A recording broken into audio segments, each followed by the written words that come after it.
If we can, just take a minute and stand and do the pledge. That would be great. Thank you. I pledge allegiance to the flag of the United States of America and to the republic for which it stands, one nation, under God, indivisible, with liberty and justice for all. All right. Let's go ahead and we'll start around the table first. Down there. Welcome, my lord. Thank you. Good morning. Ben Limmer with Hart. Cassandra Borchers with PSTA. Welcome. David Gwen with FDOT District 7. Sean Sullivan with the Regional Planning Council. Cindy Raskin with T-BARDA. Jordan Rice, Vice Chair for Pinellas. Good morning, Whit Lanton for Pinellas. Dave Eggers for Pinellas. Pat Kemp, Hillsborough, MPO, County Commission. Beth Alden, Hillsborough MPO. Louis Vieira, Tampa City Council, here with the Hillsborough County MPO. Kimberly Everman, Board of County Commissioners, MPO, and Hart. Jack Mariano on his way, and John Villeneuve, Pasco MPO. Hi, Carl McKiska with the Florida MPO Advisory Council, the collaboration of 27 MPOs here in Florida. Great, thank you. Welcome. Start way in the back over there. Dave Silbush, Tampa Bay Partnership. Mandy Lashley, Pasco MPO staff. Ross Kevlin, Pasco MPO staff. Tamika Gorman, Pasco MPO staff. Daryl Henderson, Clearwater Regional Chamber of Commerce. Sharon Calver, Citizen. Wade Reynolds, Hillsborough MPO. Steve Bentley, Beach Train, Clearwater. Rob Kersey, Kendall Oliver. And Gal DOT District 7. Tom Whalen, City Secretary Store. Hillary Lehman, Fort Pinellas. Chelsea Faber, Fort House. Rodney Chapman, Fort Pinellas. And Good morning, everyone. Janet Long, Pinellas County Commission. glad you could join us. I've been here. I was in another I know. meeting. But not here. Okay, the Pasco folks, at least I think one or two are on their way. So I think we've decided to move the regional priority discussion back just a little bit, and we'll go with the MPO AC update and legislation relevant. Up. Excuse me. Just a second. I jumped the gun. No we have worries. a couple of public comments. I apologize to the two of you that are expecting to talk. Daryl, if you'll come forward, please.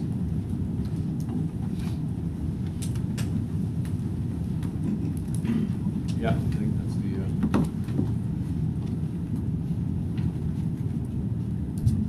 Good morning, Mr. Chair, members of the committee. Daryl Henderson, Clearwater Regional Chamber of Commerce. I just wanted to share very quickly this morning. We are pleased in Clearwater to see the funding priorities and the regional priorities as listed. As many of you know, the Clearwater Regional Chamber has been a big supporter of moving forward with regional transit and transit options throughout 3 to 5 counties. Just wanted to remind you that in Clearwater, we have a priority that is very critical to us. That would be the Tampa International Airport, State Road 60, Clearwater Beach Express, in whatever modal form that takes. We've been informed this week that in the month of March, the tourism community, tourism partners on the beach had a record month. Tourism numbers continue to grow. I was informed yesterday at another policy meeting that it is very likely that Visit Florida will be funded at some level between the $76 million that the governor put in the budget and the $50 million approved in the Senate.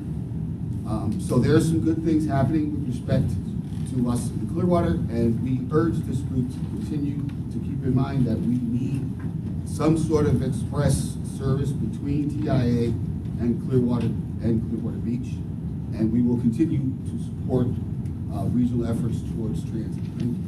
Daryl, thank you, and congratulations on the merger of Clearwater Beach Chamber and the downtown Clearwater Thank you. Chamber. Good job. Thank you. Okay, Sharon Calvert, please.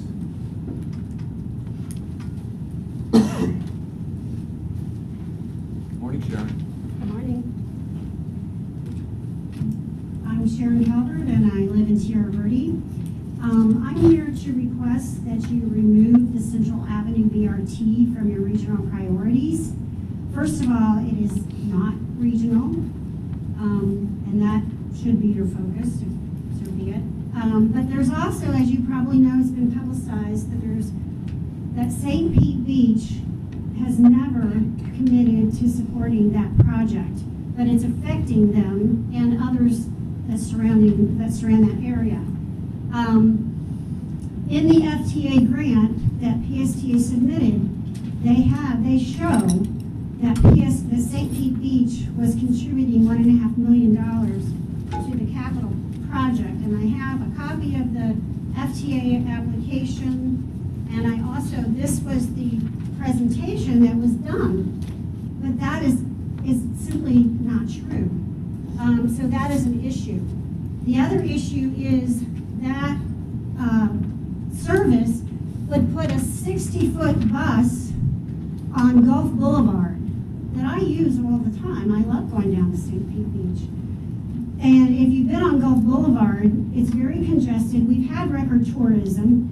Not everybody uses the crosswalks that are designated. And I have been behind the trolley, which, by the way, that service doesn't go away. So in some cases, this service is going to cannibalize those riders. The trolley, it's been narrowed so much that the trolley wheels on the right side, right in the bike lane. That to me is just an accident. Now you're going to put a 60-foot bus on Gulf Boulevard from Blind Pass to Don Cesar. That is just an accident waiting to happen because not everybody uses the crosswalks and not everybody's familiar with that road, and they're going to swerve around. The other issue is that this project, over the first 5 years of its operations, will eat up PSTA's reserves. And we've seen the reporting that PSTA is having some fiscal issues as it is. And I would hope that that issue would be resolved before putting more money into something that could be a disaster in every which way. But I want you to be aware that, you know, the funding issue is a gap here. And I don't know what the end result is that's going to be, but there's something wrong with this project. I did a public records request on their outreach, and the outreach was almost all to elected officials. They did actually very little outreach to actually people along that route, and they're doing a road diet. And people on Central, First Avenue North and South, I don't think a lot of those people even know they're taking a lane out of that. And then the Pasadena area, where the bridge is, that's going to be a disaster. We've all seen the backups there. If you're in Pinellas County, you've seen when the bridge has gotten stuck. And the homeowners there and some of the condo associations have already written and voted on a resolution opposing that project. So from a regional perspective, I ask that you take it out. The other thing is in the 2040 LRTP from Hillsborough County, Malfunction Junction, I-4-275 interchange, and from that Malfunction Junction up north was a priority in a major capacity project. And at the time, in that 2040, it included the rail projects. So I don't know how, you know, getting this done, fixing Malfunction Junction and adding additional capacity, 275 from downtown to the north can't be a priority. So, thank you. Thank you, Sharon. Anybody else? Came in late, want to speak? Jack, introduce yourself, please. Jack Mariano, Pasco County. Sorry I was coming down and there was a GPS that showed I could go a certain way, and then it wrote construction on the thing and took me around in 19, so sorry about that. Oh, we're glad you're here. All right, let's go forward.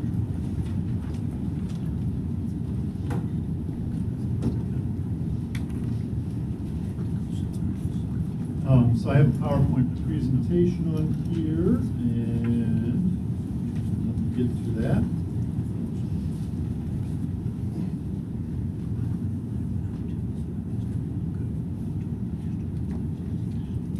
Sometimes technology and I are not the best of friends. There we go. So quick legislative update. I'm Carl McKiska. I sit in Tallahassee and have the honor of actually sitting in the DOT building. So I get to coordinate closely with our folks at DOT, our partners, because obviously transportation doesn't work in a vacuum. It's all of us working together. As part of that, I also get to coordinate with their legislative staff and work with our legislature. So I'll talk a little bit about that. So first, what's going on at MPOAC? As you know, we have a weekend institute for elected officials. and that's for board members who wish to learn a little bit more about the MPO process, because I'm going to suspect when you ran for elected office, you didn't do that so you could be on the MPO board. Probably ran because of other issues, and then somebody said, by the way, you will be on the MPO board. So we had our first Weekend Institute for this year. The next one's coming up later this month, at the end of the month. If you're an elected official, you're on the MPO board, and you have an interest in this, I highly encourage you to look into going to the Weekend Institute. Anybody who comes back from it speaks glowingly of it. It gets better reviews than I do. So, yeah, I know. My compliments to Jeff Kramer. So then the next thing I'd like to talk about is we have a strategic plan that we formulated for MPOAC, and we've done a few things with that. It's really been a matter of staff capacity, but we have a freight committee that's underway, and we've been coordinating closely with DOT, and it's taking the local priorities for freight needs and advancing those into the state work program. So it's been very successful. We have a Complete Streets Working Group that was launched, completed their mission, and they have now sunsetted. We'll revisit them in a couple of years so that we may perhaps reform them again. We've also launched a Noteworthy Practices to have the idea of sharing information back and forth. My thanks to Beth over there, who chairs this group. She has taken a huge lift and has been an excellent partner in this. I thank you for all of your efforts, help, guidance, and making me look good. I always appreciate that last part. We will have upcoming a training working group, as well as a communications or public involvement group. The problem right now is when we have MPOAC meeting day, we go from 9 a.m. to 5 p.m. straight through. We're going to have to find some other times to do it. All right, so enough about that. Let's talk a little bit about what's going on under the Capitol Dome. We have met the halfway point of the legislature as of Wednesday. So we are past the 30-day mark. The session will hopefully adjourn on May 3rd if everything is on time. They seem to be advancing along nicely where that's possible.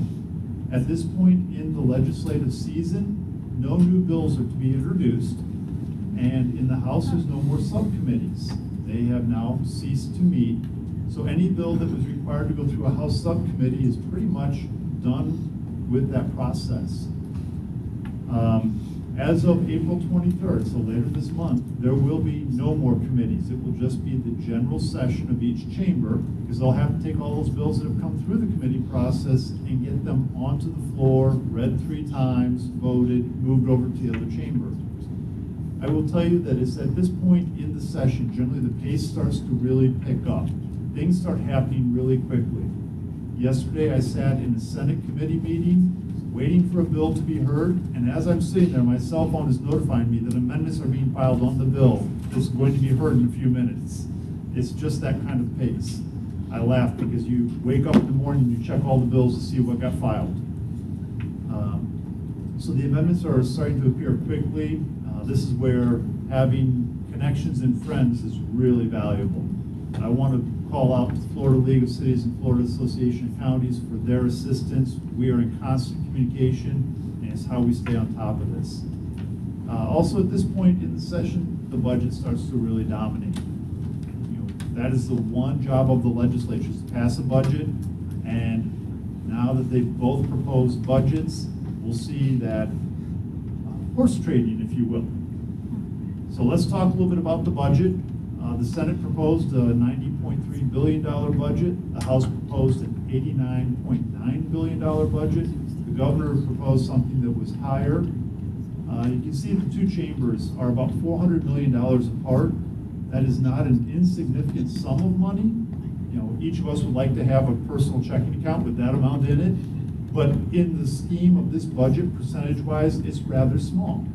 So it's not an overwhelming burden to make things work together to resolve that. A couple things about the budget, some details in there.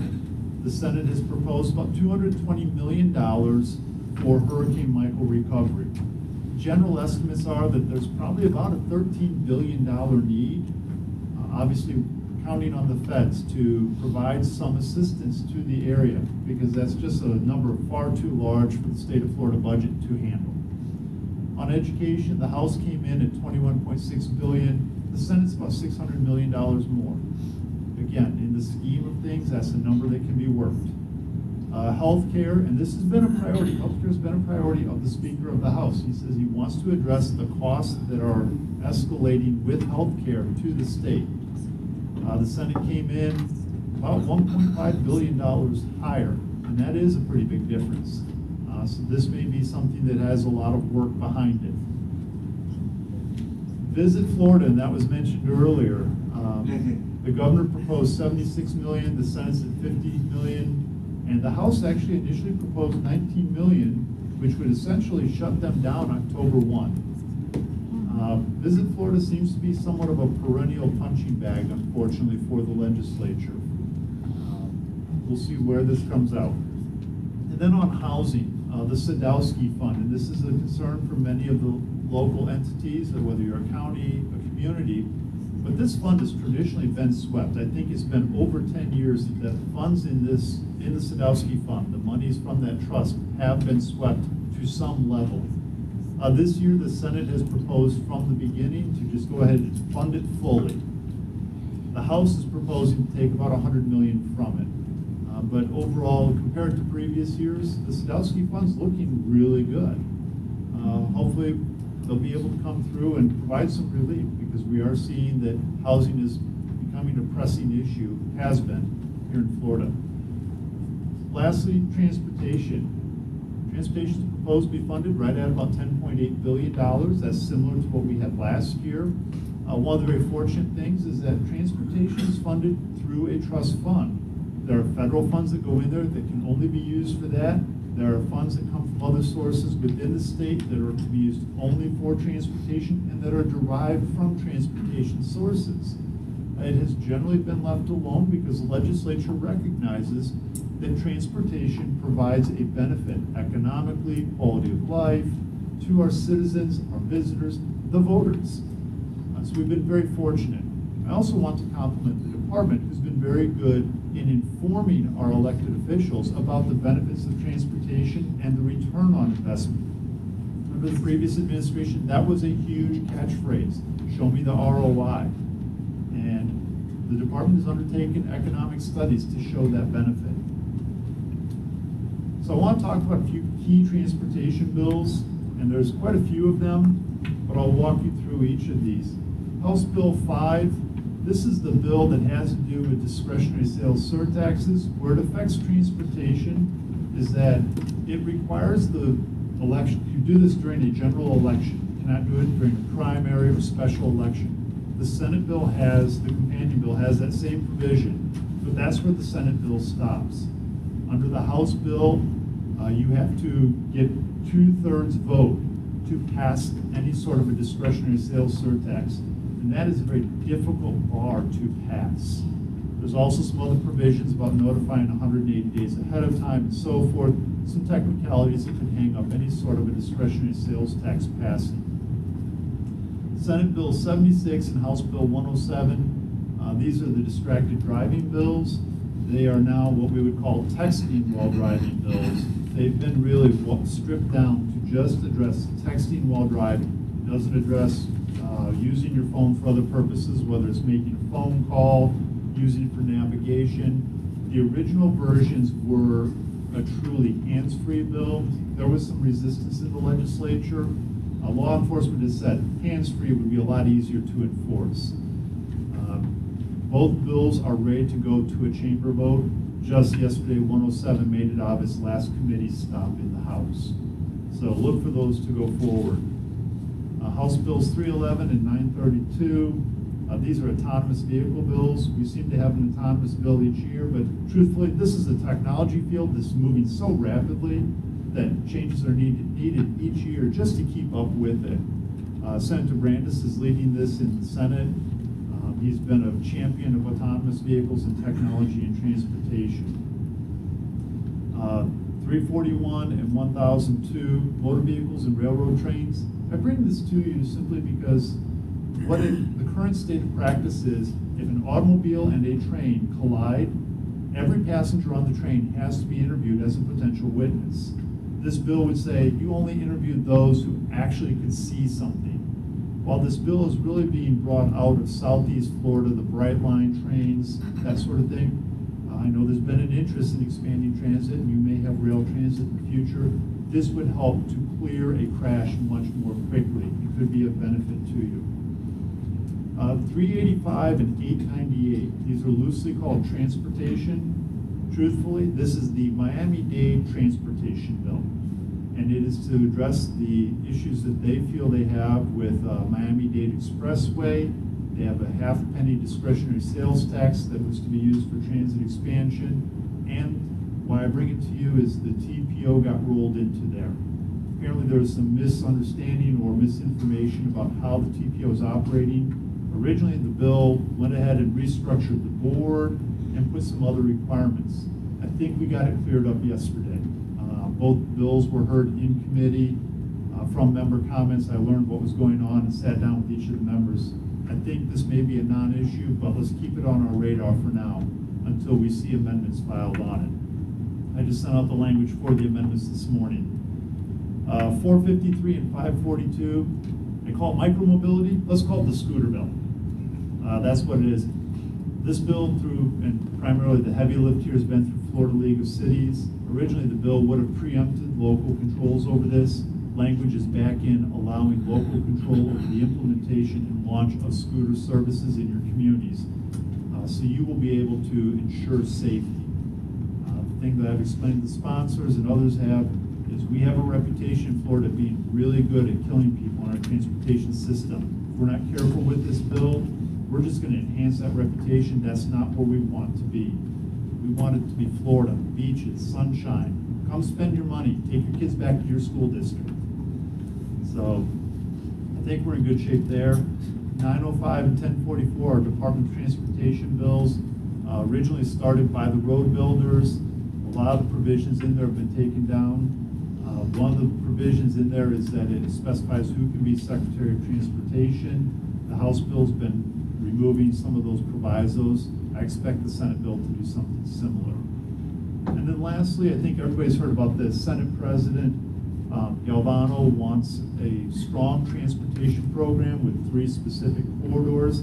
This is his bill. It was actually done through a committee bill.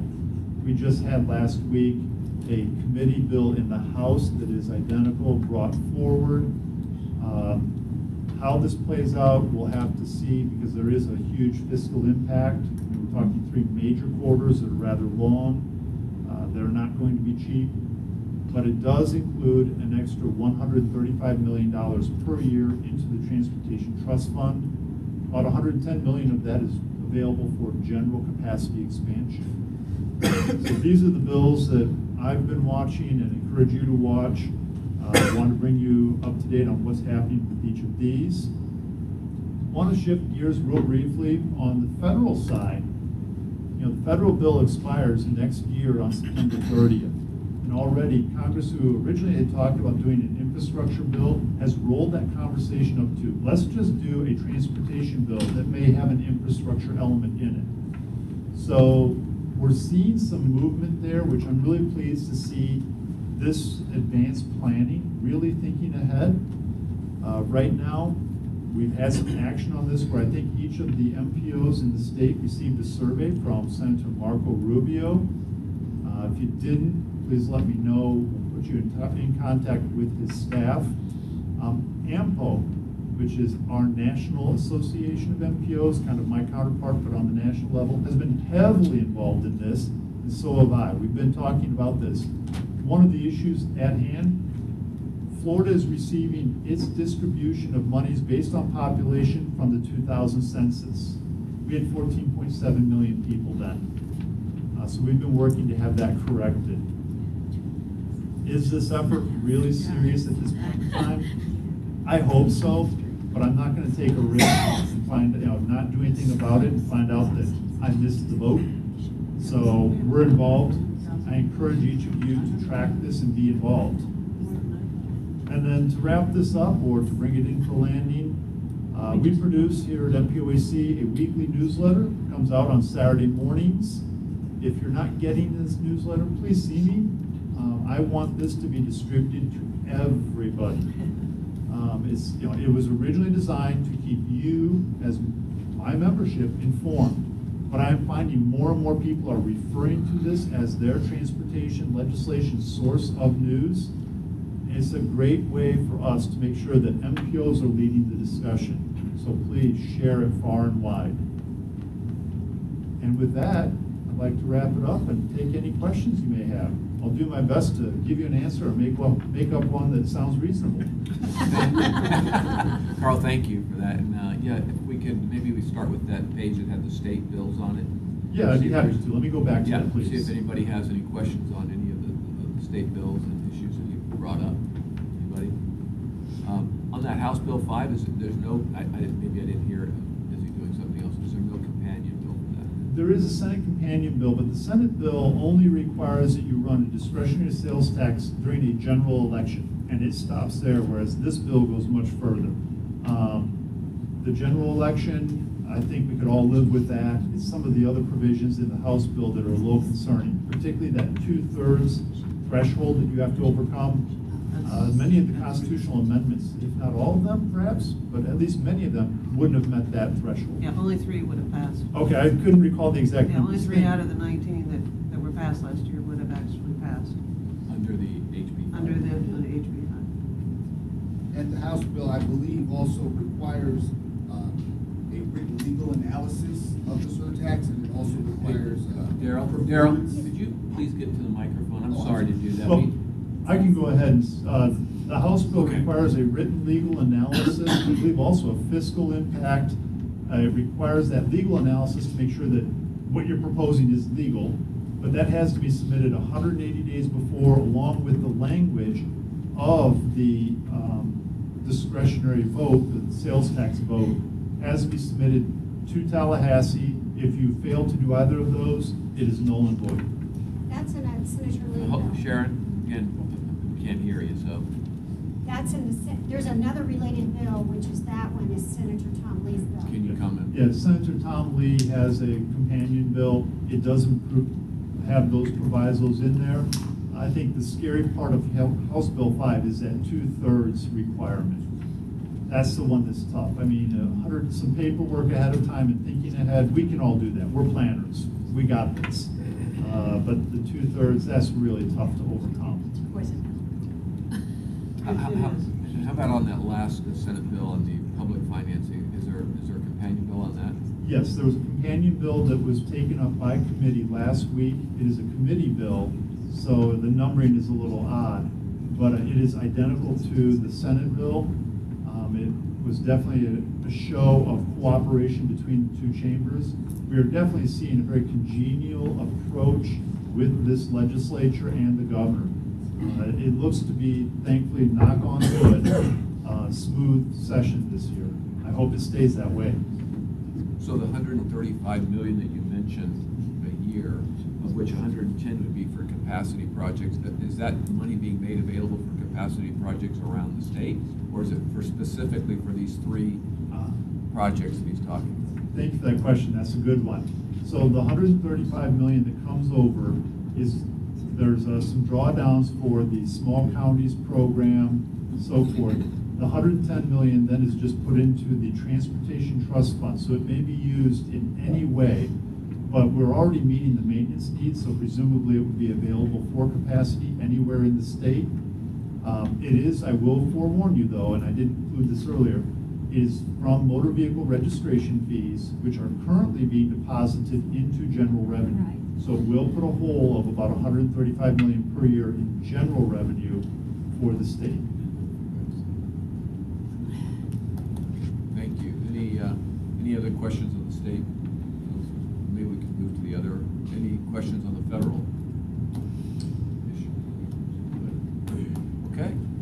Well, thank you very much for having me here. I appreciate it. If you have any follow-up questions, I'll be around for the full meeting. Feel free to catch me later. Thanks, Carl. Appreciate it.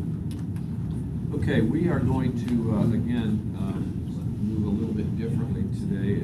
We'll come back to that regional priority. I think based on Sharon Calvert's comment, but more than that, I think that there's been some discussion in the press and among different groups about the Central Avenue Bus Project. So I think what we'll do is we'll jump down to the Central Avenue Bus Rapid Transit conversation, and please. And then we'll kind of talk about that and then maybe go back to that priority discussion. Good morning, everyone. Sandra Borchers with PSTA. So glad to have you here today. Abhi is going to make the presentation on the Central Avenue BRT, but I wanted to address some of the things that are happening in the news and some changes that we're making in the project because of the public engagement that we've been doing. So Abhi and the consultant team have been out on the street talking to neighborhood associations. We've got a lot of positive comments from a number of neighborhood associations along the corridor. We've been also working hard with the city of St. Petersburg on some details for the design of the Central Avenue BRT. And we're looking forward to continuing our work with the city of South Pasadena and St. Pete Beach. So one of the things that we do as part of the project every year is look at the templates that we put to the Federal Transit Administration for the Capital Investment Grant Program. And as part of that, we do make some assumptions in how we put together those templates, as well as, and especially with regard to the financial plan. So as we start to move closer to a grant agreement, those financial commitments become stronger, and we provide documentation of those financial commitments. In our last submittal to the feds, we had provided documentation of our own funding, as well as the Florida Department of Transportation funding. We had a resolution of support from the city of St. Petersburg, but didn't have other documentation of that, and that was acceptable to the Federal Transit Administration at the stage of the project. So now that as we move into the design and we move closer to that grant agreement, we are now in the process of developing those party agreements that we need in order to advance the project. As part of that, we don't expect any funding from the city of St. Pete Beach, and that will be as part of our new submittal in this coming fiscal year. We also are looking at some of the design options that we have. Again, working with the cities on those design options. It's just so everyone's clear, there are no changes to the roadway that we're expecting on Gulf Boulevard, but we are also looking at smaller buses. There is a level of technical effort that we will be looking at as far as, do we have enough seats in the bus at the same time as we want to put bikes on the buses? And so one of the reasons that we have put out 60-foot articulated buses as the option for this project is because we could accommodate additional bikes, which is a problem across our system, as well as have enough seating capacity. We are now looking into smaller buses using 40-foot buses, which is a standard bus. We would have more standees in that scenario, but we would look at what are the load capacities across the system. We have done a number of traffic studies over the last decade, looking at the use of business and access and transit lanes. So these do allow turns, and we found that there is no significant change in the traffic level of service based on keeping those turns available within the project. So as far as our Central Avenue trolley, we will continue to provide that local service, but also in the financial plan, in the operating plan, we do pull back on some of our local service in order to accommodate this rapid transit service. So we have made all the necessary technical choices that are at each phase of the project, and I think we're ready to move forward with this project. We have gotten a lot of support from a number of people across the corridor. We are working with the hotels on St. Pete Beach, as well as the businesses and USF St. Pete on the other end of the project. So enough of my lovely overview, and we'll get to the details with Abhi, unless you have some specific questions about the issues that have been presented as of late. None at this time. Okay. We'll go to the presentation. Thank you. Thank you, Cassandra. Good morning, everyone. My name is Abhi Dayal. I am the Director of Project Management Office here at PSTA, and also the Project Manager for the Central Avenue Rapid Transit project. So as you know, Rapid Transit Project is essentially offering the quality of a rail transit service with a lot of the amenities and benefits added on to the flexibility and the cost effectiveness of having a rubber tire option. So some of these amenities include having semi-dedicated lanes, which these buses would run on. Also operate using upgraded or uniquely branded stations with level boarding options, which means easier access for people with mobility challenges, whether they're having mobility devices or with people with bikes, or even people with strollers can easily board and deboard these BRT buses. To make those buses run faster, have signal priority at key intersections, especially those congested intersections where traffic gets stuck. So really allow for that schedule adherence by deploying these signal priority options. Another unique option or unique look at this is the off-board fare collection, so that people can actually buy their tickets before the bus even arrives, so that when the bus pulls out, they can just immediately board and deboard. And then more importantly, more frequent service and longer operating hours to provide that connection. So we looked at several options during the planning phase, and we focused on this portion of Pinellas County because it is the highest ridership corridor in all of Pinellas County. And it really provides that unique mix of residents, workers, tourists along the corridor to better provide that connection. Right now, as Cassandra mentioned, we do operate our Central Avenue trolley along this corridor. From the point of USF in downtown St. Pete to St. Pete Beach, it takes about 55 minutes one way for Central Avenue trolley. We are looking to reduce that travel time by 30%. So about 35 minutes will be the end-to-end travel time for this corridor. And so it does provide for a fast, easy, reliable, car-free way of getting to and from major destinations from one end of the county to the other. So as you know, this is just a small piece of a bigger regional puzzle. There are several other regional destinations that our residents want to get to. And so this is a small piece that we're hoping can really catalyze other high-capacity corridors across Tampa Bay. So the project is 11 miles long with 17 stations and station pairs. It connects the city of St. Petersburg, South Pasadena, and St. Pete Beach. The anticipated ridership on a daily basis, about 4,500. And as far as the funding is concerned, Cassandra had alluded to the federal funding source. We are seeking almost half of the funding through the FTA New Starts program, which is, by the way, is a very competitive program across the country. Abby, could you go back to one slide and maybe talk to that route and the bus types as it leaves downtown? Where will you be switching from that size bus to the smaller buses? And how would that change be minimized for convenience or whatever? But just if you could talk to that just briefly. Sure. And so as the map shows, the service starts from downtown St. Pete, which is right around 6th Avenue South and 3rd Street, and heads north along 3rd Street and heads west along 1st Avenue North, and then comes down on Pasadena Avenue, across Corey Causeway Bridge, and then down into St. Pete Beach. As Cassandra mentioned, we are looking into a smaller 40-foot bus, so this graphic is not accurate to our current direction, so we will be updating and making sure we can operate our 40-foot buses instead of our 60. Okay, so we wouldn't, that's good, so we wouldn't be switching from that to a smaller bus, we just start with a smaller bus. No, so yes, so we will start with a 40-foot standard bus. Thank you.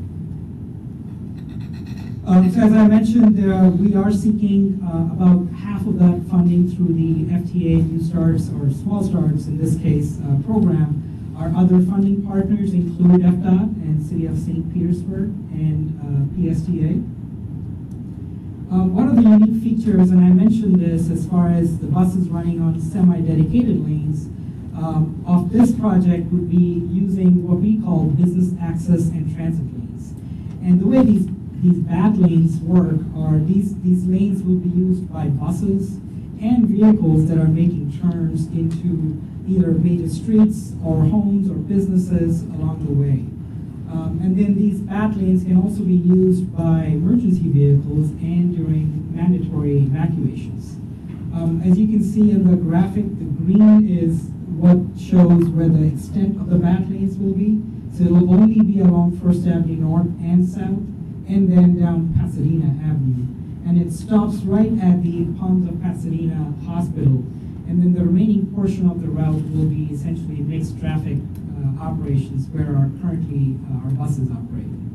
Avi, on that, how many lanes are left, full use lanes on either of those, east-west? Sure. On the First Avenue North and South, currently there are 3 lanes of traffic with 2 lanes of parking and a bike lane. And the right-of-way varies across First Avenue. So in some portions it's really wide, some portions it narrows down. What we're proposing is the leftmost lane along First Avenue North would be the bad lane, which would be the semi-dedicated lane. So essentially for buses to operate and then turning vehicles for left turns. And then the other 2 lanes would still be for continuous traffic, through traffic.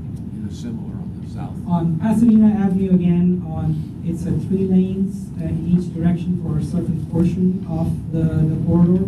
It's only where it's 3 lanes in both directions is where we're proposing the curb lane, the rightmost lane, to be a bad lane, still leaving 2 lanes of traffic on both directions. And First Avenue South going the other direction would be the same. First Avenue South going in the other direction will be the same. At around 20th Street going east is when the lanes, the bad lanes, move from the leftmost lane to the rightmost lane going into downtown. If you could go back to the previous slide, please. On the local match, they're the 10.5 million. As the process moves along, the surety of that funding has to increase. So where have we been on that 10.5, and where are we having to move forward? I mean, in terms of tying that down with our partners. So we're actually in constant communication with all our partners on making sure that those funding sources are committed. We are working with FDOT closely on the remaining $9.5 million to make sure that it's included in the fiscal year 20 budget. With St. Pete, we are working with them on a funding agreement for the $4 million. And then the balance of the $6.5 million is something we have programmed in our PSTA own capital reserves. Okay, so there's none in there moving forward, assume any more from St. Pete Beach. We are not assuming any funding, financial participation from St. Pete Beach. But it had been in there. We had, as Cassandra had mentioned, originally it was a snapshot. We had identified potential funding partners. So as a potential funding partner, we had looked at St. Pete Beach or the hotels as a potential source. And that was okay with that was okay with the federal government. And now as we move into the next phase, we have to tighten that up and get more certainty from those funding sources. That's correct. So as we move towards a small starts grant agreement, FTA would require firm commitments from all the funding partners. So at that time, it was again a snapshot. It was a potential list of sources that we had looked at, and that's what FTA needed just to provide a rating. But as we start to seriously look into a grant agreement and discussions with FTA, so they would need more firm commitments on the local funding contributions. Chairman? Yes. Jeff. Question. I was just down there actually at Treasure Island and down at St. Pete Beach, the wedding pavilion down there, phenomenal complex. But I thought I saw something on Bay News 9 where PST was cutting out a couple of routes that was getting some fallback. So I'm wondering how you guys are expanding the operation at the same time cutting back somewhere else. how the Fed's gonna look at that. I think I'm going to ask Cassandra to respond to the service adjustments that we're looking at as far as the system-wide improvements, right? So, Could you go to the yeah, I mic? can.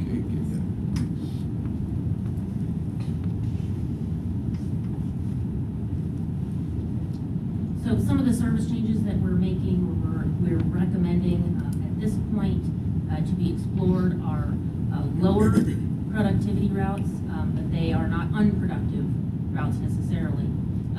The Central Avenue corridor, that market between downtown and to other parts of the county, is the highest ridership corridor in the region. We have a number of services that use that corridor, and we had planned in our operational plan to make changes within those services within that corridor because of the travel patterns between St. Pete and St. Pete Beach. So right now we have other routes that come into Grand Central and then come into downtown. Some of those had already been planned as part of the operation plan before we even started talking about service changes in other parts of the system to be changed as part of this project. And so it fits with what our agency has been talking about putting service where it works best. And because this is the highest ridership corridor in the region, we still think that this is an excellent project to pursue. And I'll say, in fairness, I noticed there's a lot of hotels, as I was picking my place where I was gonna say, along that whole corridor, so, thank you. Thank you. I just think the project is a great project, as I have mentioned many times before, and that's what you do. You pick out your most frequent, your most used, and I assume in the PSTA system, this is the most used route from what you're saying, the highest ridership in Pinellas County. And you do that, and you double down on that, do the frequency, and do everything you can to maximize ridership. It's really best practices, and at the street level, it just looks like a really great project, and one that I think is very, very strong. So I feel like it's a great model, just exactly what and I expect that Hart will be doing the same with some of our routes shortly. So I look to that as a real great model. Thank you, Commissioner Owens. Yes. Thank you, Chairman. So I have been on the PSTA board 7 years now and was chair for 2 years before Chairwoman Long. And so the issue of St. Pete Beach's contribution is not a new issue. This is something that we as a board have been discussing since at least 2016, maybe even before. Unfortunately, at one point in time, one of our colleagues made a remark that really ruffled some feathers about St. Pete Beach's lack of contribution, which prompted me to publish an op-ed to kind of defend the point of view that there are great advantages to a successful BRT program, which would be the first of its kind in our region, that will help connect people to one of what's increasingly becoming, the Pinellas beaches are some of the top vacation destinations in the country.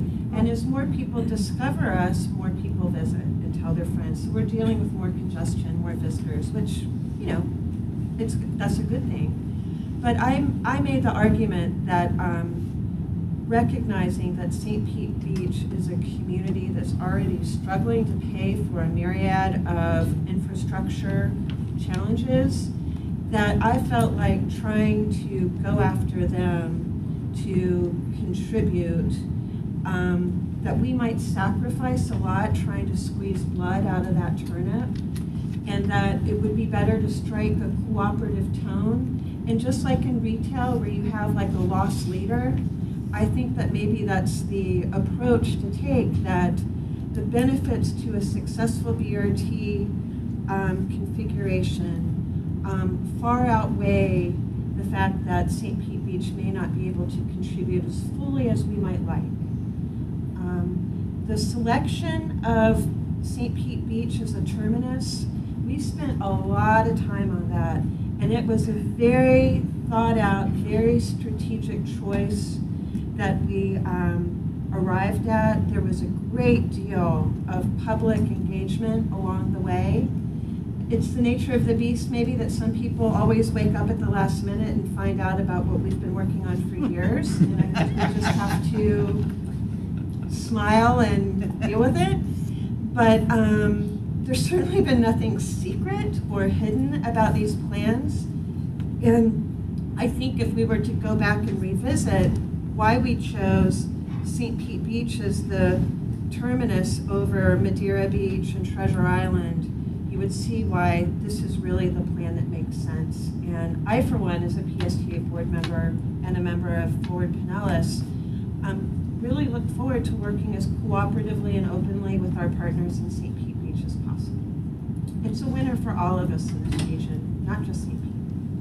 Yeah, in fact, I remember the discussion that we were going to, at the end of it, we were going to go in that direction, regardless of how St. Pete Beach was stepping up for funding, because we thought strategically it made the most sense for the system and for the lines. Yeah. So we had quite a bit of conversation over the last few years. So, I'm sorry, Commissioner. That's about right. Thank you for your comments, because I know oftentimes when projects take a long time to evolve into possible reality, memories get short about how we got here, and it's critically important. I, for one, wish it went to Treasure Island, because I go there on occasion, but I'm really, really glad it is going where it's going, and because it does not only create an economic opportunity, but it also takes care of those individuals that would prefer to use transit to their workplace, to shop, and to not sit in traffic, because they can actually take the bus and have a leisurely ride to both back and forth between downtown St. Pete and Indian Rocks and St. Pete Beach. The question I had was, it relates to more of what we experienced in Hillsborough County when we did our Mission Max and consolidated some of our routes to increase frequency, not a BRT per se, but we go through the process of analyzing routes to figure out where we could actually maximize our ridership, maximize our frequency, and get more efficiency out of the system. Some of the feedback we got back after that was implemented was, well, you cut my route and I now can't get where I need to go. So, and that in some of those circumstances were in areas where affordable housing was planned, or senior centers were planned, or areas that were critically impacted by that route cut. In your analysis of the routes that you chose, was affordable housing or senior, living centers considered as part of that reduction, or do we have a way of making sure that we have an answer to that when that occurs? Well, this is becoming more about our system redesign than BRT. I mean, it may not be a factor, but I was just curious if that was part of the process. The city of St. Pete, we are looking at changes to our LDRs and transit-oriented design, where we're looking in our conversations about affordable housing, where there's that overlay with current and future transit stops. Yes. Okay. Is that Cassandra? As part of our service changes, we did not specifically look at those issues, although we do look at those issues from a system-wide level. So we have been working with Forward Pinellas for, 5, 6, 8, 10, 20 years, on what is our core network and how do those fit into workforce development? How do they work for affordable housing? And in fact, we just received $1.2 million to look at transit-oriented development along the Central Avenue project corridor. And part of that is not only those workforce development and affordable housing, but also local business assistance. And so we do take very seriously the land uses that are around and what we are serving. We have, as part of other system changes, had folks reach out to us as they move employment centers or want to look at affordable housing, and we always direct them to our core network, which has our best service. Great, thank you. If I could just add to that real briefly, we are working with PSTA and with Pinellas County to identify core investment corridors in Pinellas County where we would align mixed-use redevelopment, because we are a redeveloping county, and affordable housing strategies within these corridors. And as the MPO, what I've told our board and what I've told the county is we won't prioritize transit corridors without seeing a mixed-use redevelopment strategy, a housing affordability strategy, and frankly, a complete street strategy connecting into these corridors. And that's going to be sort of a condition for how we advance projects if we're seeking state and federal funding for those corridors. And we've done a preliminary analysis that I've presented to the county administrator that shows the 34th Street US 19 corridor is probably our primary investment corridor. And that would have some implications with Pasco County, and I've met with Commissioner Mariano and talked about that as well. And we're also looking at the Roosevelt East Bay corridor. 4th Street is another corridor in St. Pete. So there's a handful of them, including the State Road 60 corridor that Darrell Henderson mentioned. And then the last one is the Seminole, Missouri, all US 19 corridor from the Tyrone Mall area north into downtown Clearwater. That would really provide a great backbone for a rapid transit network in Pinellas County. We're not going to advance all those corridors at once. It's going to be a 10 to 15 year, maybe 20-year period as funds become available. And then maybe even in the outer years, we'll look at a Dunedin corridor of State Road 580 over to Oldsmar and into Hillsborough County. So those are, we take a long view with all these things. But Pinellas County, through its Penny for Pinellas, has a set aside of funding for land assembly for housing and economic development. And they're going through a process now of trying to figure out what are the criteria and where do they go and do parcel acquisition to help pay for more affordable housing, which would be really not the lowest of the low-income area, but really at the 100 to 120% of the affordable housing index. So that's workforce housing. And that process will, I think, end up aligning with where these corridor investment priorities would be. We have a lot of conversation to go yet with the County Commission. Excellent, thank you. Commissioner Kim. Thank you.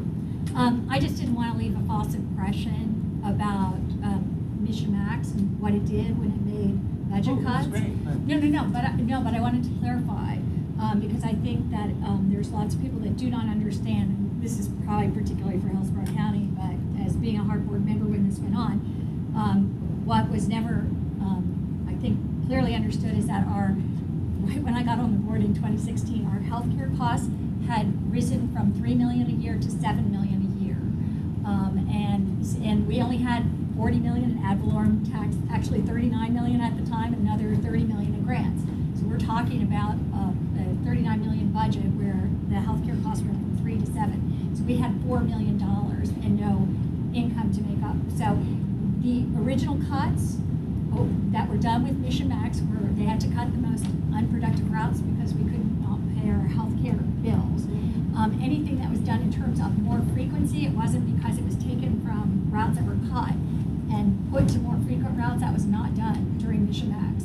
I did get the County Commission for the first time ever to put $2.6 million into 4 routes and insisted that rather than invest that money in some routes that were less productive, that it be done on our most productive routes, which were at the time Florida Avenue, Hillsborough, for some more in 22nd Street now Brandon, for some more frequent service on those routes. And that was the new money that it was added by the County Commission just for increased frequency, and had never, I looked at it as a test case for how that worked, and it worked incredibly for most of it.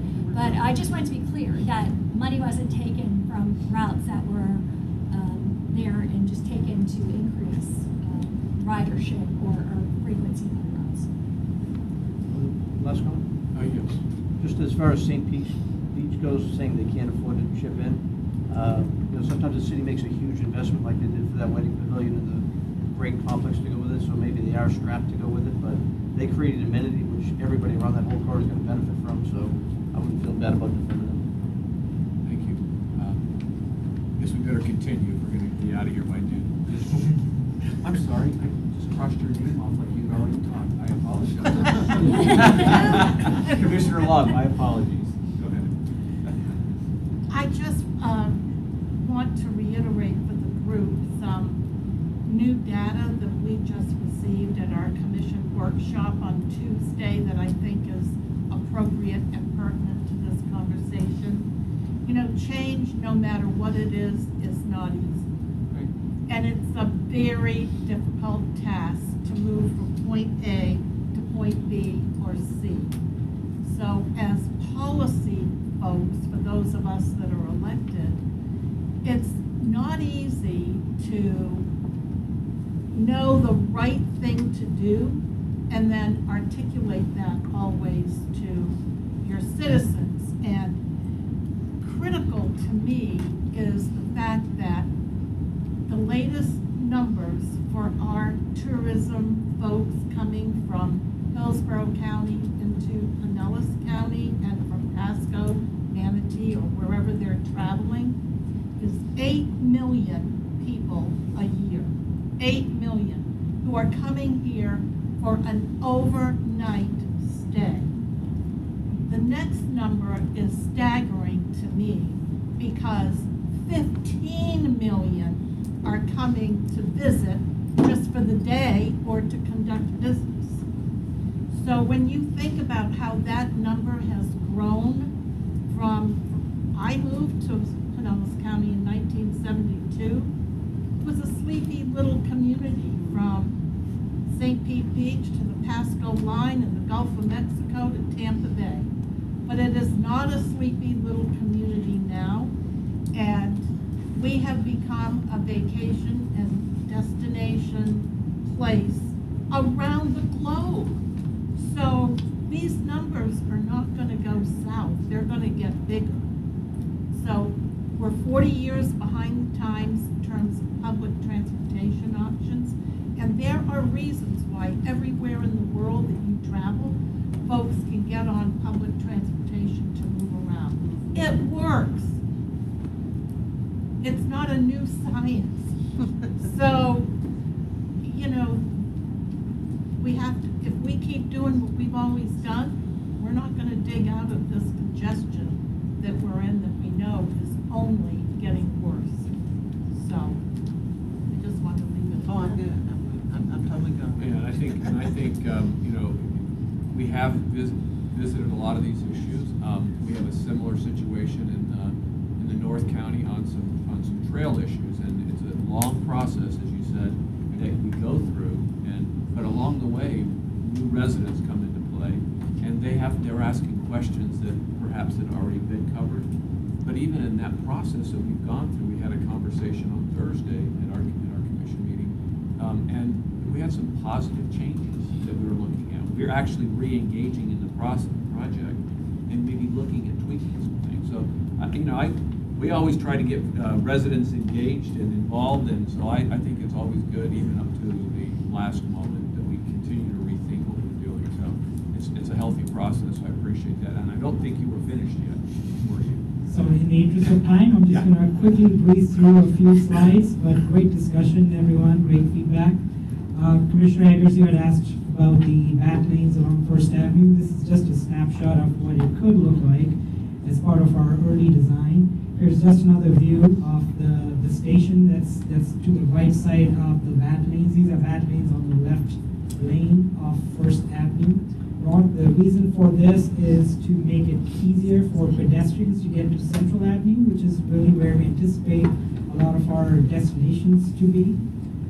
This is just an example of a station, what it could look like with all the amenities that we're talking about, including ticket vending machines, shelters, and wayfinding, and also passenger information signs of when the next bus is coming to give that level of predictability. And then this is a station designed just for curbside, so it's integrated with the sidewalk improvements for where the business access and transit lanes are on the right side of the street. So we had talked about all the community outreach we've done in the past couple of years. In fact, we've been doing it since we started planning in 2015. But this is just a snapshot of all the neighborhood groups, all the stakeholders, all the residents that we've talked to over the past couple of years, and we continue to do that as we develop this project. Where we are, we had requested entry into the FTA Small Starts project development phase back in May of 2016. We've received 2 ratings. One as recent as last month, we got a medium high, which is the second highest rating project in yet across the country. As far as the schedule goes, we recently moved into design phase, and we are developing the project design. We hope to have that design completed by late summer, early fall, and assuming we get our federal grant commitment later this year, we can start construction and hope this project is up and running by 2020 or early 2021. So next steps is just to continue with the design, coordinate with Federal Transit Administration on the requirements for a grant agreement, which we anticipate by late fall of this year. And then also work with our project stakeholders, including FDOT and St. Pete and Pinellas County on this project design. And then also start having discussions about the vehicle procurement, especially with the 40-foot buses by spring and summer of 2019. And then all throughout continue with engaging our stakeholders and community members on this project. So in closing, I do want to leave this graphic with you on just to highlight the importance of this project and how important this project is to the success of all the regional corridors that have been looked at to connect those key destinations and make sure that we can count on the region's support for this project. So thank you for the opportunity, and be happy to take any questions. Okay. Yes, Commissioner. What's the likelihood you could actually get it done by 2021, given that we've got WWE and the Super Bowl coming that year? Because that's critically important. That's our target. Okay, cool. Stay on target. Stay on target. Whatever you do, stay on target. Okay, thank you. Appreciate that. Thank you. Okay, all right, so now we're going to kind of back up and talk about the regional priorities. And Chelsea, give us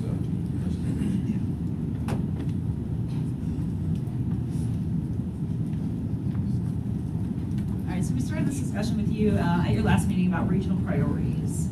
So since this group has kind of come together, each year we've adopted or approved a list of a top 5 list of priority projects for both major roads and for trails. This year is a snapshot of what your top 5 priorities looked like last year. It kind of morphed into almost like a top 20 list. So those priorities, they really weren't consistently defined. It included a lot of needs for the region, projects that were years and years and years away that we couldn't really advance quickly. So it became really hard to advance the top priorities for our region. So what we had brought back to you at your last meeting was an actual list of 5 very specific strategic projects that could be ready to go in the next couple of years if funding were made available. So what we're recommending for your top 5 priorities this year is the SR60 I-275 interchange, I-75 at Overpass Road up in Pasco County, I-75 at Gibsonton interchange improvements in Hillsborough County, operational improvements on I-275 from I-4 up to the Apex, and then the Central Avenue Bus Rapid Transit. On the priority list, including your packet, there were a list of 5 projects. These are priorities that were already, projects that were already prioritized by this group, and they have been advanced for funding. We like to keep them on the list until they're complete to kind of keep everyone's attention on them, and in the event that additional funding is necessary. And then we'd also like to advance those 5 projects listed on the bottom. So we're asking for this group to make the recommendation to support these top 5 priorities. The priorities will then be brought back to each MPO for approval at a future meeting date. Also in your packet were the top 5 top trail priorities for the region. Those remain unchanged from prior years. We just updated some of the project descriptions for you. So I'll take any questions you may have. questions. Chelsea?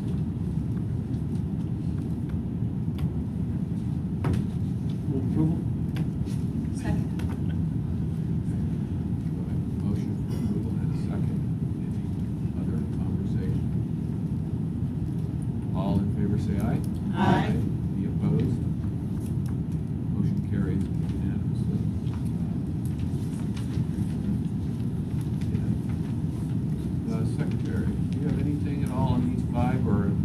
first project on our list? Sure, I can, well, I can tell you we've been working closely with all the counties actually to look for opportunities to advance, and it's nice to see, for instance, Big Bend and Overpass, they both will be going out to design build procurement next year, and it wouldn't have happened unless the counties partnered with us to help either advance fund or to partially fund, and so those are moving forward.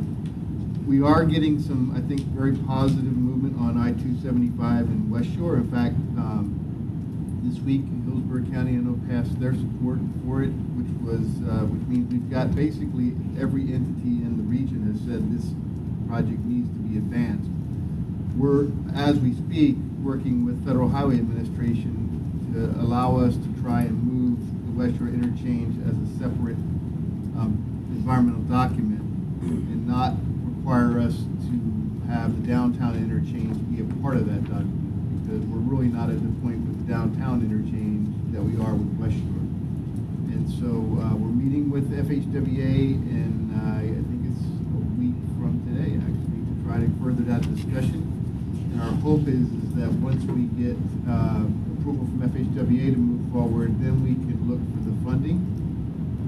We have a number of options available to us, and I'm very hopeful that that project in the not too distant future, we can start really moving forward. Our goal is to have that project under construction before Howard Franklin finishes, so that we can start to build the early portions of it to integrate Howard Franklin more efficiently into that. So we're looking maybe 22, 23 time frame.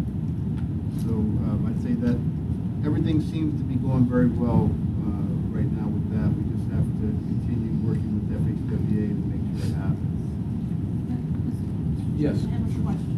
Mr. Secretary, given the critical nature of moving through that intersection just to get out to the airport, is there anything that can be done to move that up? Because 2022, by 2022, I just can't even imagine what it's going to be like trying to get to the airport. Well, We do have the got the Super Bowl coming too. What?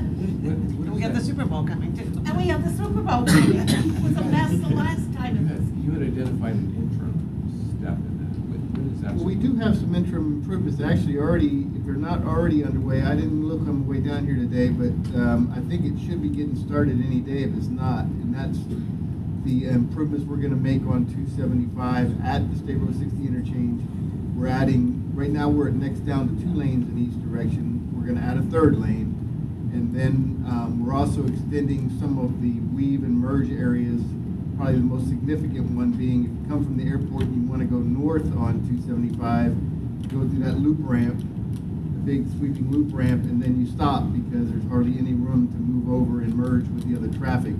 We're putting about a mile of widening all the way up the bridges and the road, all the way up almost to Del Mabry. That's going to provide a much smoother opportunity for weaving and merging that area. That will all be done, well, it'll be done before the Super Bowl for sure, because that was in our contract.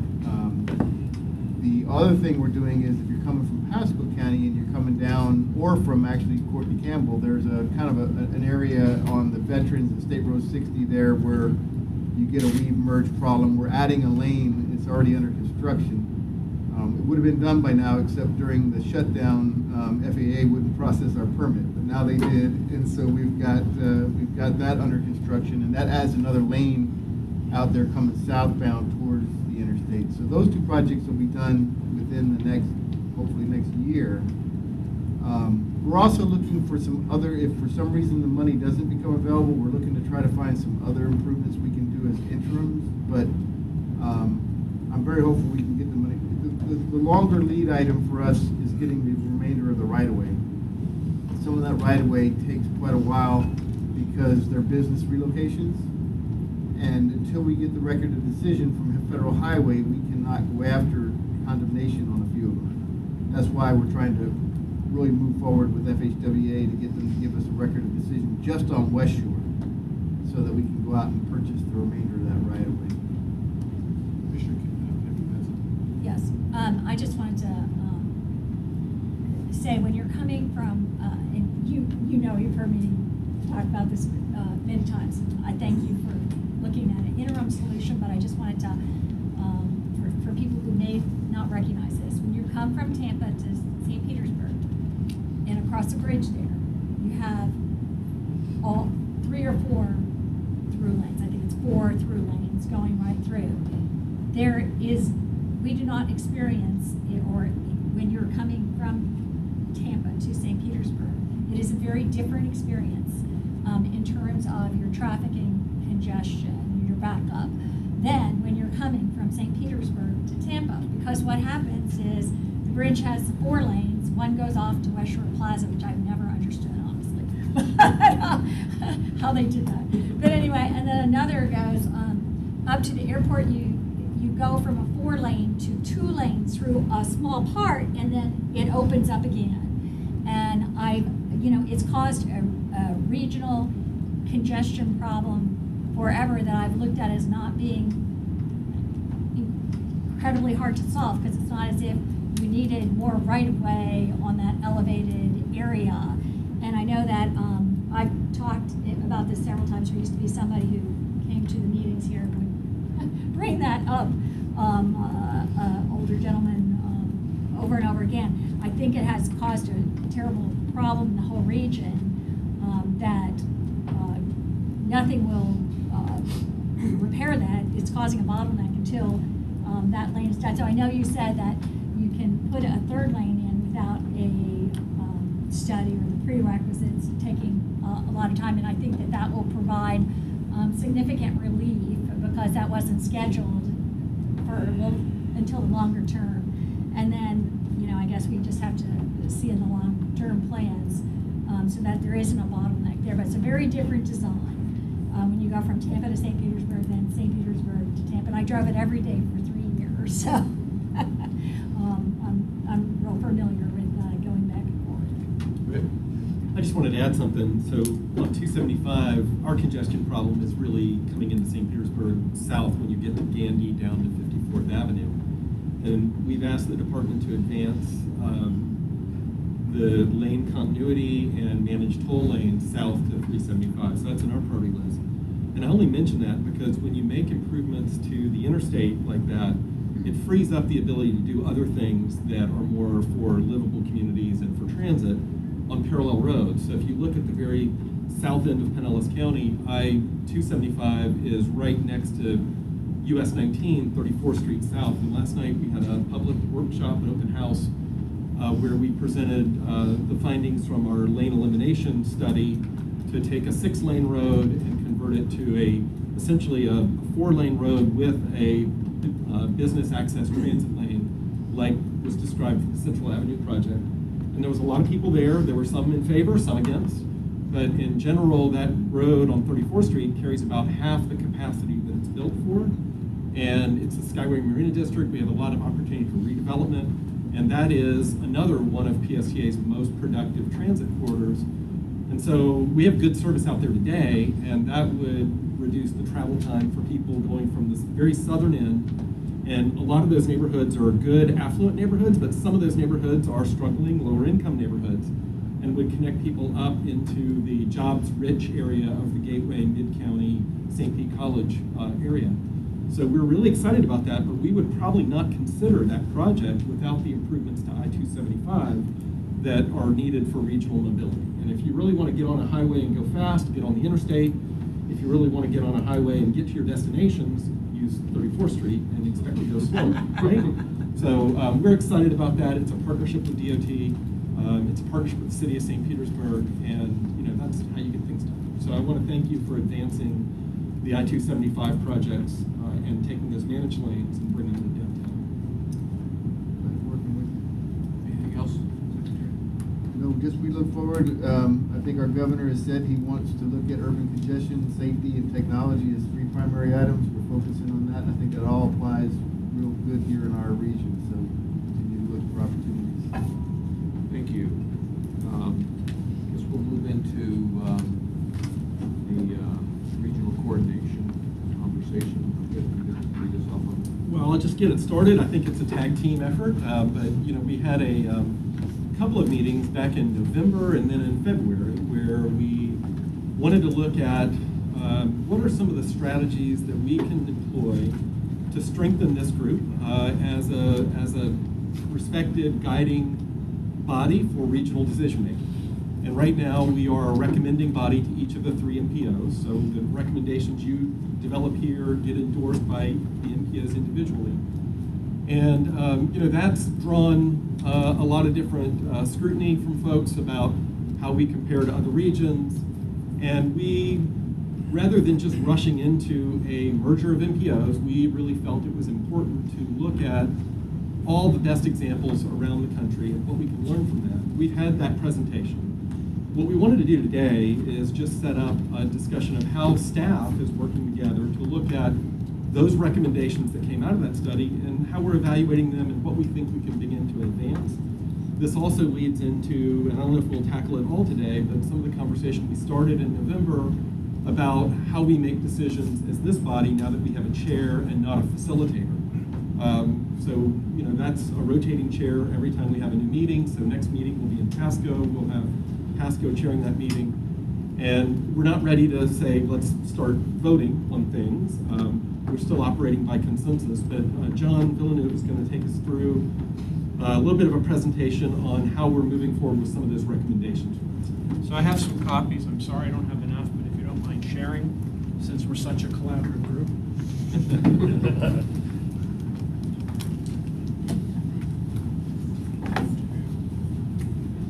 So yeah, today is less of a presentation. I think it's intended to be more of a discussion. If you pull that microphone over to you and really try to speak up so we can hear your insight. Yes, so today is intended less of a discussion, or less of an overview or a presentation. It's intended to be more of a discussion. So the reality of this is that the study's done, they came up with some recommendations, and we just wanted to touch on a few things. So notably, they made some kind of overview study comments, and I think the one that we wanted to highlight was really at the bottom, which is going forward with 3 MPOs can choose to implement some, all, or none of the recommendations. So I don't think that means we're off the hook. I think it means that we really do a lot of things, and we do coordinate a lot of things already, and I think it's just intuitive that we continue to do so as best as we can. The most notable slide, and I'm just going to jump a bit, is the very last one. Just going to bring it up because it's the time frame, and as you can see, a lot of these things are really pushed out, and so the S is referred to short term, but in their case, short term is anywhere from 3 to 5 years, and it doesn't mean that some of these things we can't accelerate and do sooner, and I think that's what we want to discuss today. But then the L's are essentially the long terms, and those are things that would lead more towards a merger. And as I asked my stockbroker what happens to my stocks in the long run, his response was, in the long run, we'll all be dead. So the reality is the L's may be a little further out than what we want in this course of action.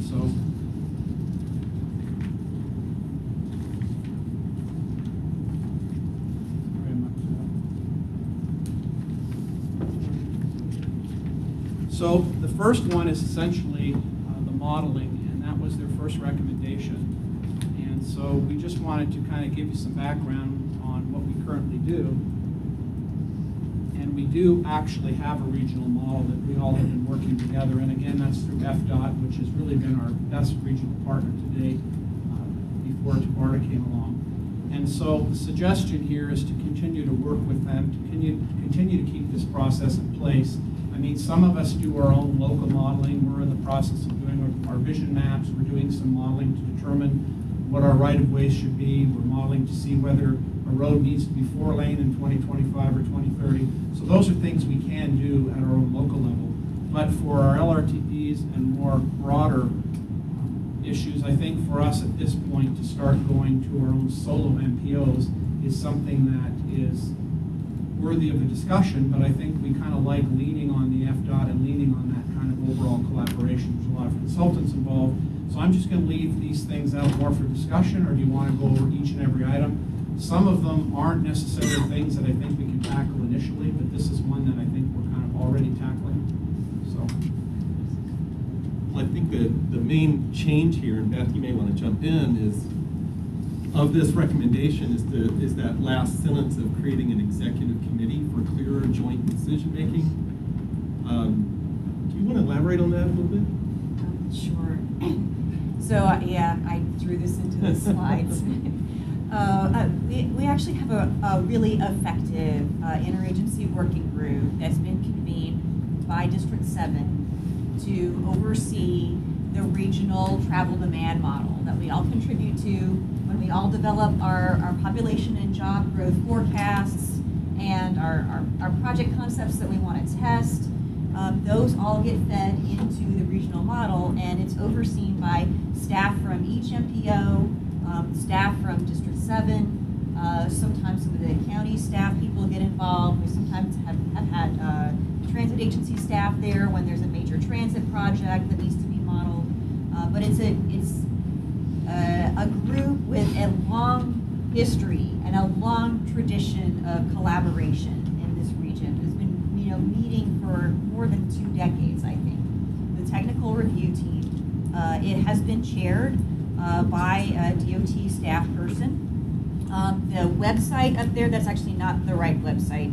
It's TBRTA, Tampa Bay Regional Transportation Analysis.org. And so all of the data from this is available online. So what we wanted to suggest, or what I wanted to throw out to the group is if it's the desire that the MPOs take maybe a little bit more ownership of this process, that maybe the technical review team should designate 1 or 2 MPO staff people that would be sort of the lead spokespeople to interact and be a bridge between the District 7 technical folks and consultants and all of the MPO technical folks and consultants. And we've had that kind of informally. We've often had a person who comes to our MPO staff directors meetings and tells us what's going on with the technical process, keeps us in the loop. But maybe we should formalize that and have a sort of a clearer decision-making process that's joint and collaborative.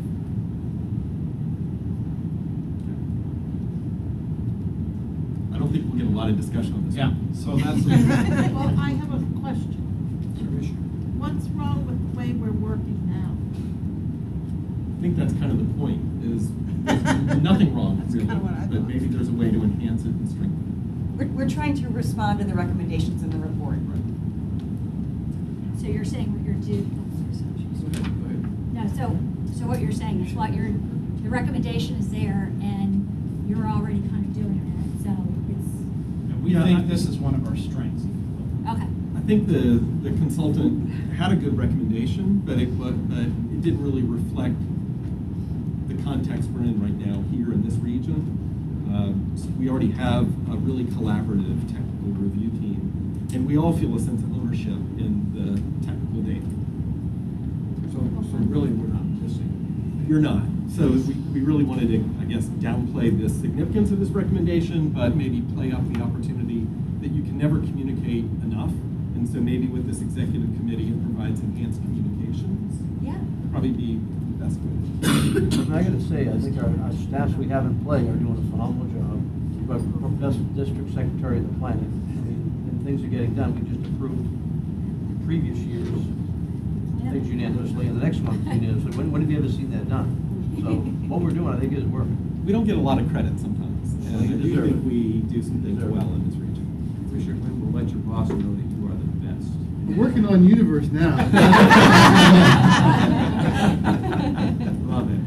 Well, there's other planets up there, so you have competition. Check it out. So this next one is one that I think they were recommending as one of the near term, and so it really is intuitive that we include mobile authorities. I mean, in some cases, larger MPOs do. In our case, we're county-based, so we don't necessarily have the transit agency as part of our MPO. But it's in parallel with, I believe it's 8, which is kind of more a formal process of including mobile authorities. And I think the big trigger for a lot of this is 2020, when the new census comes out. A lot of us will be looking at whether or not we want to restructure our MPOs, whether or not we want to change our board structure. So those are always opportunities when new data comes out for us to reestablish that.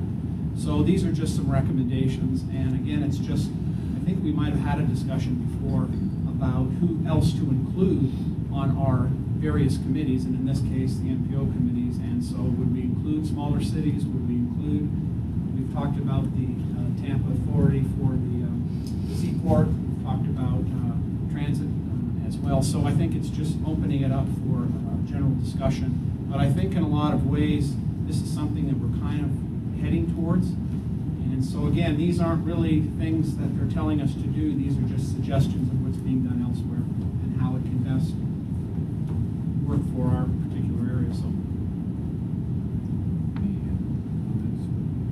Well, I think the most significant one here is, do we want to have joint meetings of the full NPO boards? Or is the TMA Leadership Group sufficient? So, our suggestion is to really kind of formalize the linkage between the Chairs Coordinating Committee and the TMA Leadership Group. We had that discussion in February. The CCC is a statutory entity that was created, around 1993 or something like that? I mean, it's been a while. And the Chairs Coordinating Committee is a much larger area that covers Sarasota Manatee up to Citrus Hernando, so it's more than the 3 core. You all decided at your last meeting to keep the TMA Leadership Group and have the same number of meetings and have that focus. What we're suggesting at a staff level, and we're working toward, we started drafting some language, is to create a interlocal agreement between the Chairs Coordinating Committee and the TMA Leadership Group, so that we're legalized and legit, and that there are things that are in the CCC process, like dispute resolution, that the TMA doesn't really have, that would be carried forward. So that's really the essence of where we're suggesting the staff, and Deb can elaborate. And just following up on that, we talked at our MPO Board's Policy Committee meeting last week about the next steps with regional coordination and the several layers of regional organizations that we have, and the group kind of challenged me to come up with a clear way of expressing that. So just for grins and giggles, I have put together a map showing the jurisdictional areas of our several different entities. And so this is a preliminary draft, and I'm looking for feedback on this. Let me not spill coffee all over everything. But the question that we were talking about a little bit is what are the different organizations that are legally created right now? And so on this map, we've shown the T-BARTA service area in double hatching, the Tampa Bay Regional Planning Council area in single hatching, and then the MPO Chairs Coordinating Committee is in white. The CCC is the largest and kind of most inclusive of those areas, and it really kind of follows those interstate corridors. And so those interstate corridors have been kind of acting as a regional spine along which growth is happening. And that's how our region has been structured kind of up to this point. And so there's a real short description in the lower right corner of the role of each of these organizations. And this is the part that is going to need wordsmithing. So I'm going to ask everybody to send me your edits, but just a kind of a broad perspective. T-BARTA is responsible for a regional transit development plan, which will cover 10 years of services that will connect the counties in this service area. T-BARTA is responsible for operating the services in the TDP and coordinating with the transit agency in each county. The Tampa Bay Regional Planning Council is providing a forum for sharing solutions on a variety of topics like economic impact and emergency management, Bay management and resilience. And the MPO Chairs Coordinating Committee is responsible for coordinating transportation projects affecting more than one MPO. It holds an annual public hearing on shared regional priorities, and it creates plans in support of these tasks. Sorry, that's a typo. like the Regional Long-Range Transportation Plan, Regional Public Participation Plan, and has historically had a regional congestion management process and state of the system report. So this is our sort of big picture structure, and as Whit mentioned, we've started looking at the CCC interlocal agreement and how we can update that to reflect the TMA Leadership Group's role as a part of this larger structure.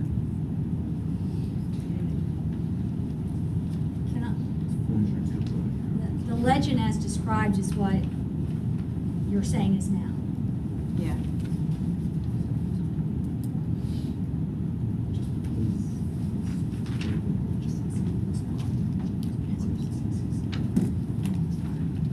Yes. A clarification, I think it's going back to S2. Yeah. Can you back up, John? Yeah, Or well, go to- the reason I brought this up, just I think it might be related to your question, is the S8 is actually recommended before the S2 because the distinction is S2 is just putting on some modal authorities, or the S8 is modal authorities. The S2 is getting to the joint board meeting, so that's why they're showing it further out because that's getting a little closer to kind of merger. But Okay. I just had a clarification on the second bullet point. Is the intention that there would be additional representation to this body of electeds representing the larger cities who may not necessarily be on the MPO? That's a good question. yeah, I don't know that it was I don't know clear. how I feel about that. I don't know that, I don't remember if they specified that are not part of the NPO. But I think that was, I think they were looking at ways to build more buy-in into the TMA leadership group by having the larger cities represented more formally. I mean, that's a question for you all, really. At a staff level, I don't know that it's necessary, personally. So I can't answer that from the report. They're basically saying each municipality of over 50,000 people should also have representation as well as the largest municipality within a single county. So they didn't necessarily specify MPO boards. So Yes. are you saying, I mean, these are three, I mean, the region is very diverse. And Pinellas County is incredibly unique by virtue of the fact that we have 24 municipalities. Are you saying that each one of those municipalities would be on this? Not at all. We're just saying that we can consider including, because what it's saying is the separated functionality county level projects directed by the MPO it is now, and regional projects receiving the full attention of regional board also sidestep some of the issues pertaining to state level restrictions on MPO board compositions. So regardless, modal authorities, including airport transit, that operate more than one, and port authorities should be represented on this board at 50,000 or more. So these are just agencies that intuitively you would think have some regional stake, but it's not suggesting how many minimums or maximums. Well, if I may, Mr. Chair, in my humble opinion, I think part of the problem we have in our region is the fact that we have so many cooks in the kitchen. And every one of them requires X amount of funding.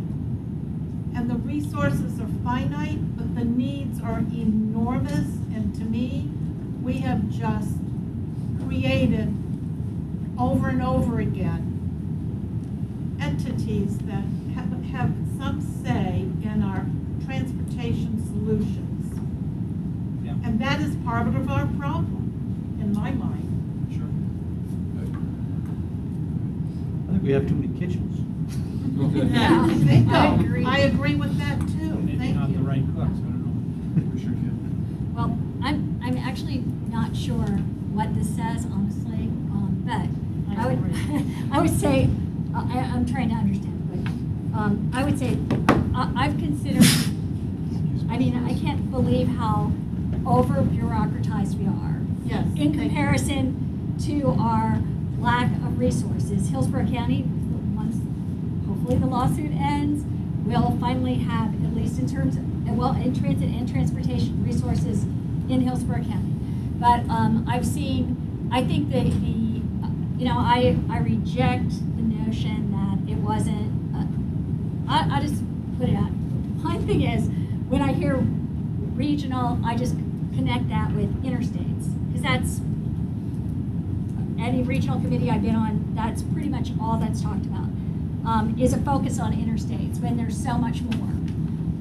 I'll have to say this too, in terms of, I have issues in terms of representation, which MPOs require by population, and the fact that Hillsborough County is central in where all this goes and has 1.4 million people, which is equal to Pasco and Pinellas, and Pinellas's population's been pretty flat. Pasco is still growing, but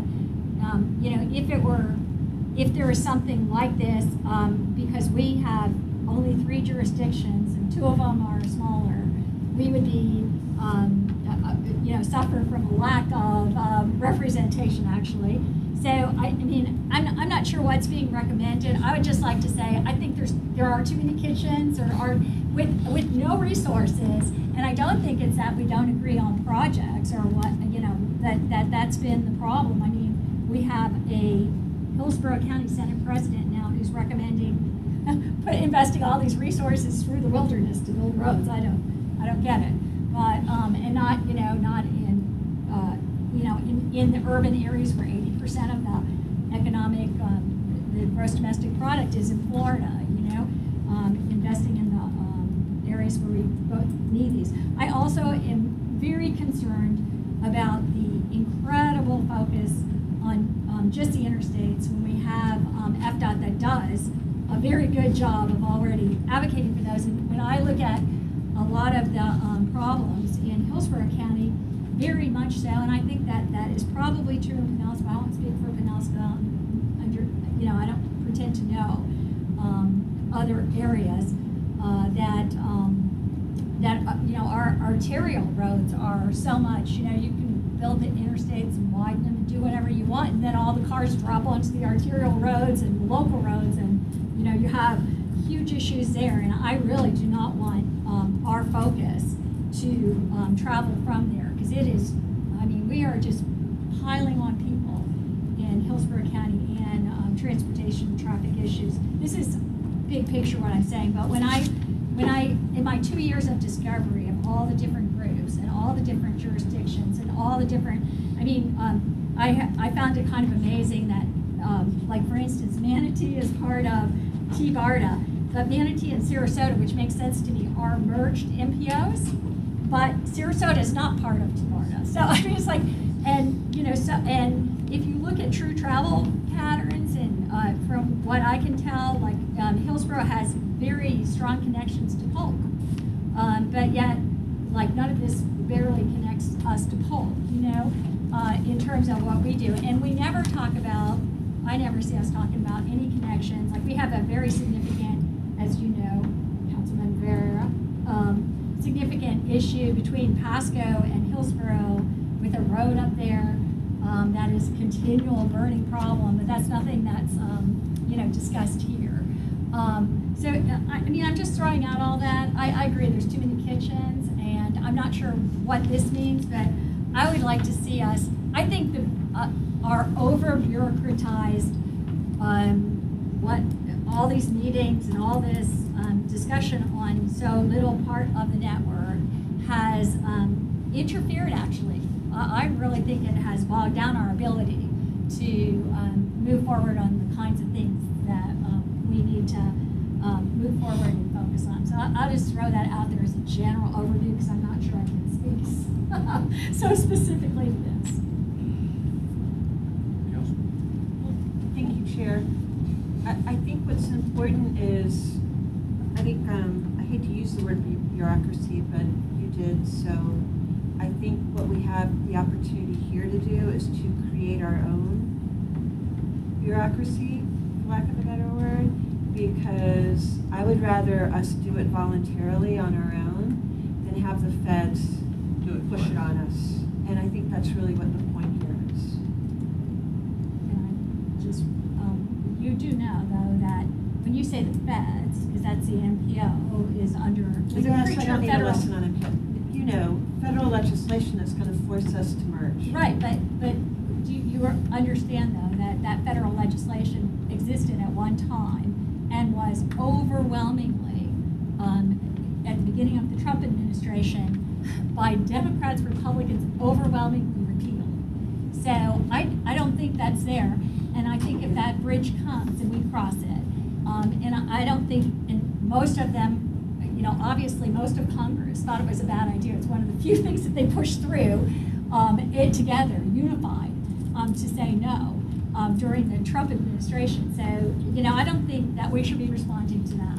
I think it, you know, if we should be responding to what would most serve us to, you know, do well in the future for whatever our goal is, which I'm not sure what that is, but. So this is just a recommendation, it's not an ask, it's not a Right. requirement, it's just have a thing to see if it's something you should consider. Secretary, I'm sorry to ask this. On this map, what is your district? What is District 7? We have all the top part. We have Citrus, Hernando, Pasco, and then we have Hillsborough and Pinellas. We don't go into Polk, we don't go into Manatee. No Polk, no Manatee. So as it comes, when it comes to funding, I guess, funding for your district, that's the area. So I'm just trying to put that in context with, you know, because one of the things that we're talking about is trying to speak together when we're trying to attract funds to your district, but also our region, which does not include Manatee or Sarasota or Polk. Although they're part of the chair's coordinating committee. They are. Right. Secretary does. Yeah, right. So I just want to make sure you know, because that, to me, that overlay should be probably, I love That's this a good map, and I think idea. it's really good. We can just maybe Add the districts. add the district. I mean, I'll let you figure that one out, because this is, I think this is pretty descriptive. I mean, it's really good to see that how large an area there, and on different issues and on different items, the area goes from just Pinellas County talking about their thing and Hillsborough talking about their thing to the three counties to larger areas. And so the conversation changes and morphs depending on the issue. And so We do though, you know, we do consider ourselves one FDOT. Right. So even though we're different districts, for instance, you know, District 1 and District 7 work together on a lot of things, and we have one boss. Both of us report to the same boss, so there's a lot of coordination between us and District 1 and District 5 when you get up into like Sumter and the northern areas. So I think it's not quite the same as other organizations that maybe don't have a common, you know, umbrella over them all. So, Mr. Chair, can I clarify for clarification? This shaded area that represents T-BARTA, if I could just speak to that and clarify a thought. Even though it includes two different DOT areas, the north part of it, the very north part and the very south part of it were added into the legislation in the waning hours of session when the new reiteration of T-BARTA was created a couple of years ago, based primarily on the leadership that had already been designated both in the House and the Senate. And it was felt that because of that, this is the area that would receive the most attention from the State Department of Transportation and from the feds because of the growing population, as Commissioner Kemp has just been referring to, as well as Pasco, and was driven by data. Again, data-driven decisions, usually you come out with the right decision. Just FYI. the only other thing that I would say, looking at the clock already at 11:30, and this packet of you putting it in order of S1 through S8, and yet timeline, as you went to that last page first, really is different. So when we're talking about an item that, in essence, even if we could all kind of get our arms around it, we're talking 2025, and we're talking about. So we want to get to the short term. Yeah, well, I'm just thinking that you're looking at S5, which is sometime in 2021, and, you know, there's closer thing, and I don't know if you've done it this way because it has to build a certain way, or? This came from the consultants. This is not something we did. Okay, well, for our conversation here, S6 is technically. to be productive, I think we're gonna need to kind of maybe turn it upside down and discuss some of those things that are. Yes. So here. S5 and S6 are the most relevant, and the others are clearly the one we're talking about are further out. I'm sorry, Commissioner Overman, did you have a comment? Yeah, one of the things that, I know I'm new to this, but I've been actually following these meetings for a long time, and as a member of the MPO, what I got out of the report was we have awesome MPOs. They do their jobs, and they represent their areas. And what's great about this group is that we can look to coordinating much better. And I know there's been times we haven't done it very well, but sometimes we do it really well, just like we did sort of today. It's like, yep, this looks like the list, because we've all been working and having those conversations. So I'm of the mindset that let's not just break it when it's working, because the whole idea of merging the MPOs is counter to the entire legislation associated with it being an MPO. Is that accurate? So I'm so glad you're here. I really like your comment about they're all the MPOs are high performing, because you're right. No, we're rocking it. Even though things may be moving a little slower than we would like, and we have challenges with funding, our MPOs are doing the work to help each of our either counties or regions to do, and municipalities across the board, to do what they do best. And, to break it because of a suggestion that we ought to merge it because of some reason that I never really understood in the first place seems a bit much. But I do understand we do need to have a conversation about who sits on this group, and then what our messaging is if we have, if the CCC covers all of the areas, so that we can speak with one voice when we need funding. When we see the legislative priorities that we saw earlier, where are we on those lists? And if we could get more clarity in how this group is formed and how we work with consensus. I don't have a problem working with consensus. I like consensus. We tend to hash out the issues. It may take a little longer and it may be a little messy, but it gets it done. And if this board makes recommendations to the CCCs, however those are formed, whether that be members from each of the MPOs or that also sit on this board, so there's clarity of information and singling of messages, and not running off on tangents based on personal issues. I think we can really nail this without a lot of work. I think we just need to clarify the language at this point. Is that what?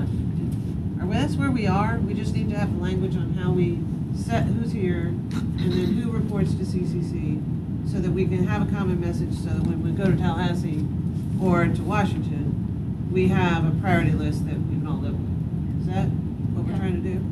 Okay. I think we're here. We just need to write the language. We're working on it. Say it again. Say it again. One of the things I like about this setup, it actually takes the core area where most decisions should be made, and what happens around it's going to be key. Now, happily, it's a big part of the DOT Secretary's position for 7 is these 3 counties. The setup of having the 3 commissioners, I think, of each is a great setup. I've sat on CCC. It was, I will say, a waste of time, but I just don't see why it was so critical to have that group all together when, to me, the core should be developed first. T-BARTA, state legislators set that up so you get a conflict between federal government regulations, state will, and how you all make it. To me, this group, the best thing it's done is in coming together is you set up the core around it, everything else radiate from it, and then we can speak with one voice like we're doing and getting things done, which clearly is happening. So I kind of like the core setup. I think this is the most productive of the 3, and I think we should just keep this thing going just the way, pretty much the way it's rolling. And I think to your point, I agree with that. I mean, I think that we have conversation that is relevant for the region, and you've asked for that kind of everybody kind of coming together on a regional project. But I don't think that stops any of our individual counties and our individual MPOs from moving forward with our own sets of priorities within our county, right? I mean, Well, I think the one thing this does provide us with is better competition with Miami and Orlando and others for the statewide dollars. I can tell you it was very well received to receive a regional message on, for instance, the West Shore Interchange downtown, the State Road 60 interchange, because they hadn't really heard that as a joint message, and so that helps us compete. But yeah, we still got all the individual people working on a lot of things. We can do more than one thing at once. I like to hear that. Tell us go. We can multitask. walk and chew gum, imagine that. Oh. Yes. No. Yes, that is true. So, John's got a couple more. Yeah, so even cartels and the mafia work together when it suits the best interests. yeah, I can speak up. Just want to make sure. Speaking to the mic. Yeah. So this one is one of the next ones in the order of things, and this is something that I think is being addressed to some degree, as Beth highlighted in her suggestion. So again, it's one of the things that I think we're doing well, and I don't know that we have to spend too much time on it. And then 5 was the other one that we're kind of headed in that direction, and this again is one of the more short-term, more immediate ones that we should be considering. So barring any discussion on this, again, these are things that we're working on. And so according to the list, the more long-term would be 4, and we've discussed 2, and then 4 is basically a plan element, but I don't even know that we're that so far off on this either, because what we're doing currently with our MetroQuest, what we're doing with our various issues related to our LRTP updates. So I think in that regard, we're coordinating pretty well. Are we going to have one document for the whole region? No, that's what a merger means, but I don't think that's where we want to head at this point. I think we just want to basically work together, because the reality is, just like water and air quality and transportation, the decision you make upstream will impact somebody downstream. And so those things are all related. There's MPOs in California right now with air quality. They're basically taking the emissions credits trading between cities and counties, and they're doing it. Like we distribute money, they're distributing emissions credits. So we will have a future. I don't want an air quality problem. We have to realize that there will be a future, and these issues will come down the pipe. So this, again, I don't think is something we want to harp on. The longer term ones, regional funding strategy is a tricky one, because we're all kind of acting somewhat independently. Hillsborough, congratulations, has succeeded. Pinellas is working on it. It's something that we're going to have to start discussing in Pasco and our LRTP, but this is a much broader issue that I think involves much more parties than NPOs. But I think it is long-term, and I don't think it's something that in the immediate we want to spend too much time on.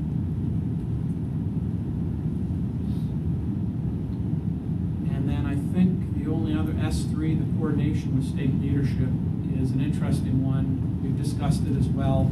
We want to have our state legislature. It's something they recommended in other MPOs, that they have that representation. You're more in tune with the legislature where the funding is. They're more in tune with what our needs are.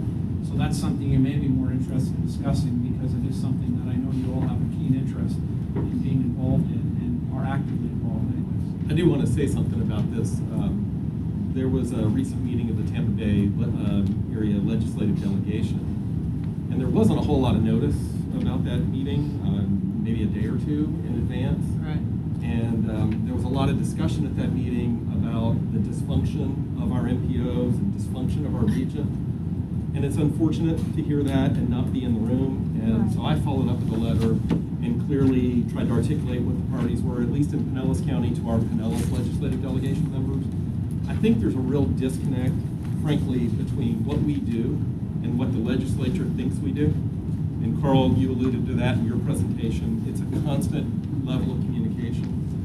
So I think this maybe, it's getting a little late in the meeting, but I think we need to spend a little more time on this in coming months to really look at how we strengthen our communication and our relationship with the legislative delegation members, because the threat is not coming from the feds to merge the MPOs. The threat's coming from the state legislature. And you saw the attempt at Miami-Dade to restructure. Last year, we had a couple of bad bills that were looking at really transforming MPO structure. Not every state legislature can do that, but the Florida legislature can. And I want to have a better way of demonstrating to them how we're working together, how we're working through these issues. Because frankly, whether you have 30 board members covering 3 counties, and it's 1 MPO, or whether you have 3 MPOs with 30 board members in each county, you're going to have conflicts. You're going to have issues you got to work through.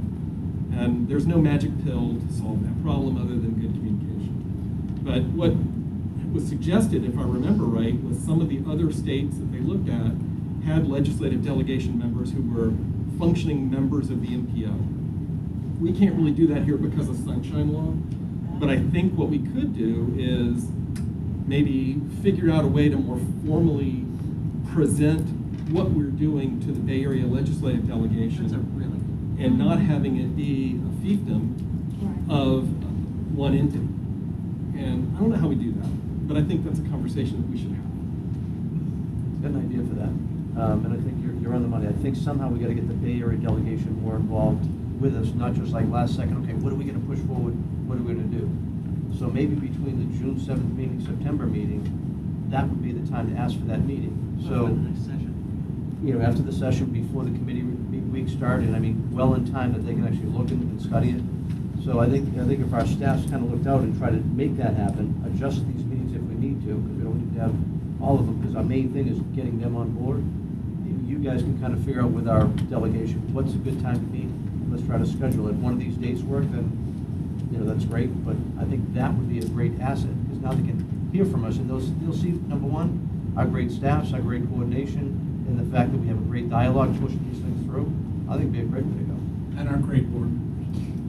That's right. I can very much appreciate that approach. I think if we all also individually can approach and talk to our legislators, as we all know, one of the challenges we have here is our 8-year term limit. There was significant, in Hillsborough County, some significant turnover, and we actually ended up with Hillsborough County's delegation, the chair and vice chair of the delegation were lost in their elections. And then they arranged a delegation meeting at the last minute, which we usually don't find out enough about. And I'm just talking about the county delegation in terms of education. But I think we have a little bit more of a challenge in doing that. And while it's a group thing, it would be great. And as you know, in election years, it's like really a challenge because we don't, know who's going to come out of it. And having such quick turnover every 8 years makes it really challenging to re-educate because of the lack of institutional knowledge now, I think, in our legislature.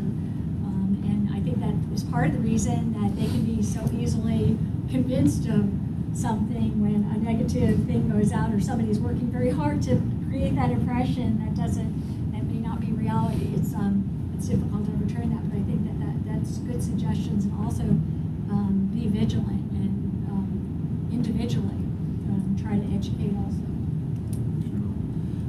I'd like to recommend that we actually add to our calendar an annual meeting of this group where we talk about our priorities and invite our delegation. I don't know what time of the year would be best, whether it be, maybe in September before the second legislative, but it also sets up for the next year so that they're not having to learn when they're trying to learn everything. The only rub with that is if we are in a year of an election year, you kind of miss the folks that win in November, but we have to have another one, and maybe we do it in December. I don't know, but having an annual meeting, or a biannual meeting with our delegation might eliminate that unfortunate outcome, because, like I said, I've seen a lot of work being done here. It may be messy at times, but I think we could come together and put together a report each year or twice a year saying, hi, this is like we do with the state of the system. Here's the state of our work that is working together to accomplish these goals, and these are our priorities. So that when I have a legislator that keeps coming to me saying, hi, give me a project, give me a project, give me a project, give me a project, and I alone can't give him a project without talking to everybody else here, I'm like, oh, okay, well, go to the Gibson, go have that one, So, but he's brand new, didn't know what he was talking about, but he was, give me a project.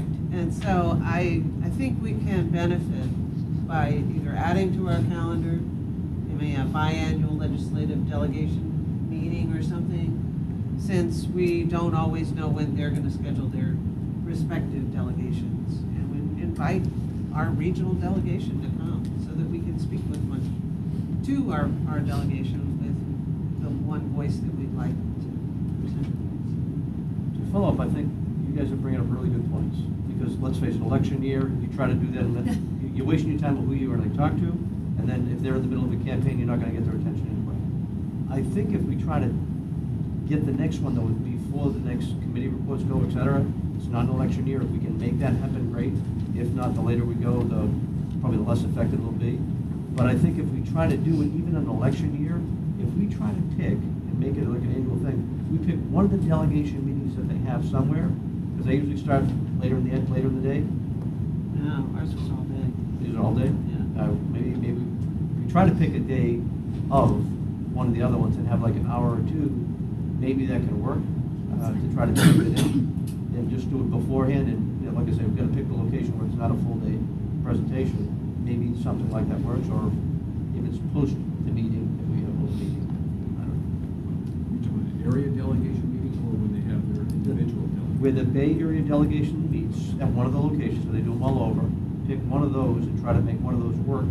So we had a couple hours with them to talk over and have our regular type meeting. And you may need to be prepared to say, you're only going to get 15 minutes, and it's one of you as the representative of this body to go and present what our priorities are that you adopt. Yeah, because just, I mean, you need to be everything. flexible. I think he's talking. I think you made a good point. I think he's talking about outside that meeting, right? So Outside the meeting, either we have before our or own- after, depending on how it works. Okay. And They're all getting just a regular scheduled meeting, just like this set up here, with the delegation around us as well. That'd be ideal. They're all having that meeting anyway, and we try to. They're in the do that. location, which is Right. key. Yeah, and then we try to go before the meeting or after the meeting. Right. I just think again, you can't communicate enough. It's the bottom line. Carl, did you want to add something? I thought I saw you with a little finger. What you're bringing up is really a concern statewide, because honestly, you could be doing everything right, reaching out to your delegation, and a problem crops up like in Miami, and what if they say, hey, you know what, it's a good fix for us, and it's a good fix for you, and you, Right. and all of a sudden. Yeah, exactly. So, food for thought, I think this is an MPOAC task. I think that's on my plate. I think we could use some resources and help there. Well, it's written in my book. Good. We are winding down on time, and I really appreciate the work that you guys put together, and I think we have to continue that discussion. We've got multi-use trail projects to talk about. We've talked about a T-Barta transit plan update, and is there anything that we can kind of push to the next meeting, or do we need to touch on each of these? And if so, we've got about 3 or 4 minutes each. So any thoughts from the directors? Did we approve the summaries in this meeting? I wasn't sure, because it's in here, so for the last meeting. We don't ask you to repeat the summary. Do we want to do the multi-use trails real quick? Who's here to do the multi-use? Is that, we can just finish up with that for today? Is everybody good with them? Did you just want to, are we doing it, we're not doing a priority of the trails, we're just talking about kind of. I don't even know what we're doing. Chelsea? Chelsea? Who's presenting the multi-use trails? Each of the MPOs is going to give a short overview of multi-use trail projects going on in their county. And how many minutes? 3 minutes each. Oh. Okay. My presentation originally was a little longer, but I think I can just show you 2 slides. Yeah, It gives on you the a fly, sense. we have to adapt, sorry about that. Oh, no problem. I'm flexible. Rodney Chapman, Planning Division Manager for Pinellas. In essence of time, I'll just start by saying that we have a lot of trail projects underway or have been completed in Pinellas County. It's good that we have a lot of partners helping us achieve this mission, whether it be the Department of Transportation. And you see the 4 projects there, whether it be the Courtney Campbell Trail. You heard the Secretary speak about the Howard Franklin Bridge replacement, and it does include a trail component, another overpass in the US 19 area, and then another bridge replacement that has a trail with it in the Fort DeSoto Tierra Verde area. Pinellas County has 4 projects that you see there listed. The signature of that is the completion of the Pinellas Trail loop around Pinellas County. There are some other projects in the mid-county area with the Duke Energy Trail There's an overpass in the Dunedin area, and then planning work to identify an alignment. Again, that's in conjunction with another bridge replacement project in the San Martin area that includes a trail component. Our local governments are also doing trail projects both within the city of Clearwater and city of Rosemar on Druid and on Douglas. And then I will just skip through here to just one slide I want to share, or 2 slides I want to share with you. These are just details on these projects. Well, one of the things that we were successful with and learned a bit about working through the legislative process was what you see here for the Honeymoon Island State Park. It's the most visited state park in the state of Florida. They had in their management plan since 2012 the idea of a trail within the state park that would connect out from the Dunedin Causeway. So we worked with our BPAC and our local representative to secure an appropriation to fund this trail project. It was a learning experience for us because the money was actually housed in DOT but needed to be in FDEP's account because they were the agency responsible for design and construction. So we got all that worked out, and the project was completed in December of 2018 and is being used and has served a big need in Pinellas County. And lastly, I'd say that we are sort of moving beyond trail planning and construction to really trying to look at performance measures when it comes to our trails so we can demonstrate to the elected officials what the return on investment has been. And so for the last 2 years, we have built out a network of automated trail counters in permanent locations around the county. You'll see in the lower left is the general location of those counters that extend all the way from Tarpon Springs in the north to the city of St. Pete down in the south. We try to report, or we do report to our board on a monthly and annual basis about the trail usage. So you'll see for 2018 we had a little over 1.2 million trail users. We also break down information of trail use by count station to the right, and then give you a weekday and weekend profile in the middle, and then the counters actually give us the ability to give a mode split. So we have a sense of how many bicyclists versus pedestrians are using different segments of the Pinellas Trail Network. Wow, that's it. That was done in 3 minutes. Yeah. Wow. Can you send us that presentation? Yes. Thank you. Thank you. Thank you, Rodney. And I don't think 3 minutes would be a problem. So Wade Reynolds, Hillsborough MPO staff. Use the mic, please. Sorry, thank you. This is the Florida Greenways and Trail System Network. I would just point to one notable addition, which is the Tampa Bypass Canal Trail on this, going from Hillsborough to Pasco. We have completed our Greenways and Trails Master Plan update in 2016, and so now it is implementing those projects. Notably on this map, the South Coast Greenway, the gap in the Upper Tampa Bay Trail, and the gaps through the urban core of Tampa. So as part of Tampa Bay Next, the projects in red are Tampa Bay Next projects. Those would include, as Rodney mentioned, the I-275 Howard Franklin Bridge, the connections on either side, and then the trail running up along the downtown interchange in Tampa, in addition to some other trails that are non-TBX projects that make up that system. Just a quick update on some of the internal Hillsborough County ones. PD&E 2019 and 20 on the Upper Tampa Bay Trail gap. The South Coast Greenway Phase 1A, which is south of 19th Avenue to Shell Point Road. It is construction in late 2019, complete by early 2021. South Coast Greenway Phase 1B, which is the section just south of that going down to College Avenue in Ruskin. Construction is estimated to begin in fiscal year 19/20. Construction is unfunded, but they are working on that.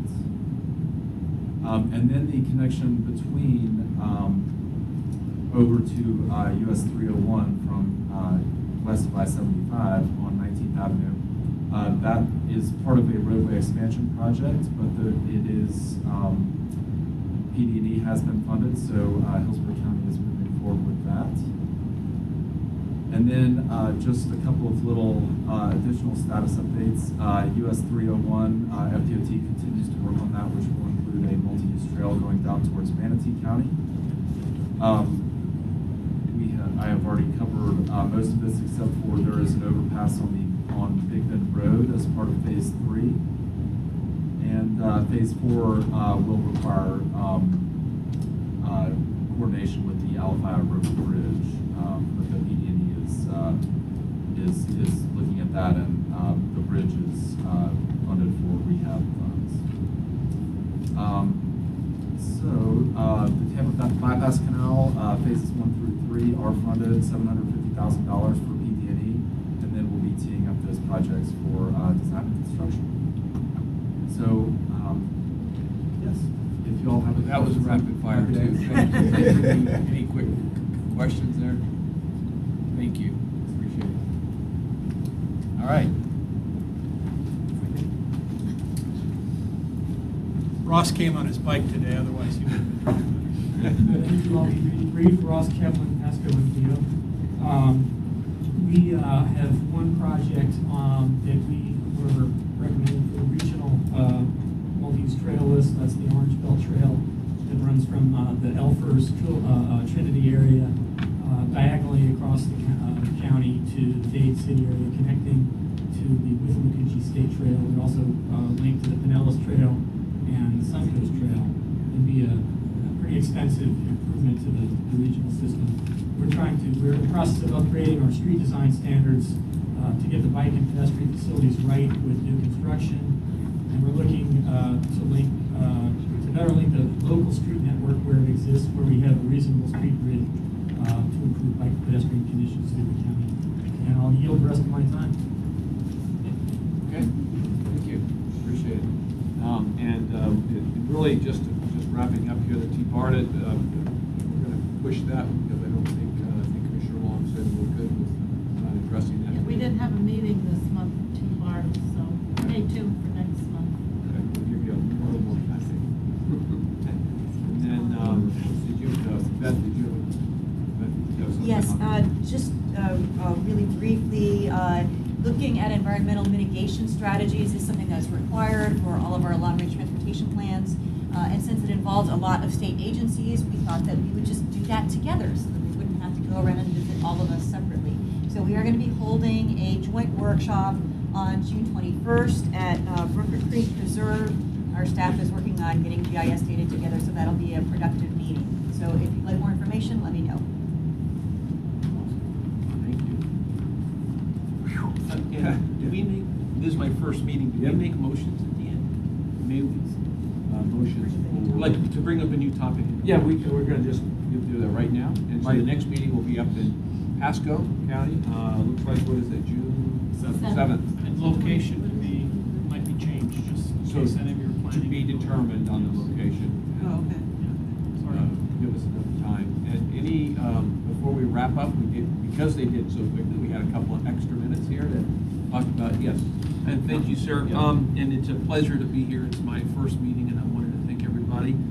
Something that Commissioner Kemp actually brought up, I wanted to ask for a report on the status of the Kennan-Mansfield connector, which is a dispute that's going on right now between Hillsborough City of Tampa and Pasco County as to a road that's divided by, or separated by about 30 feet of unpaved road. And I just wanted to get a report on the status of that dispute to be held at the next meeting, if I may. We'll be happy to.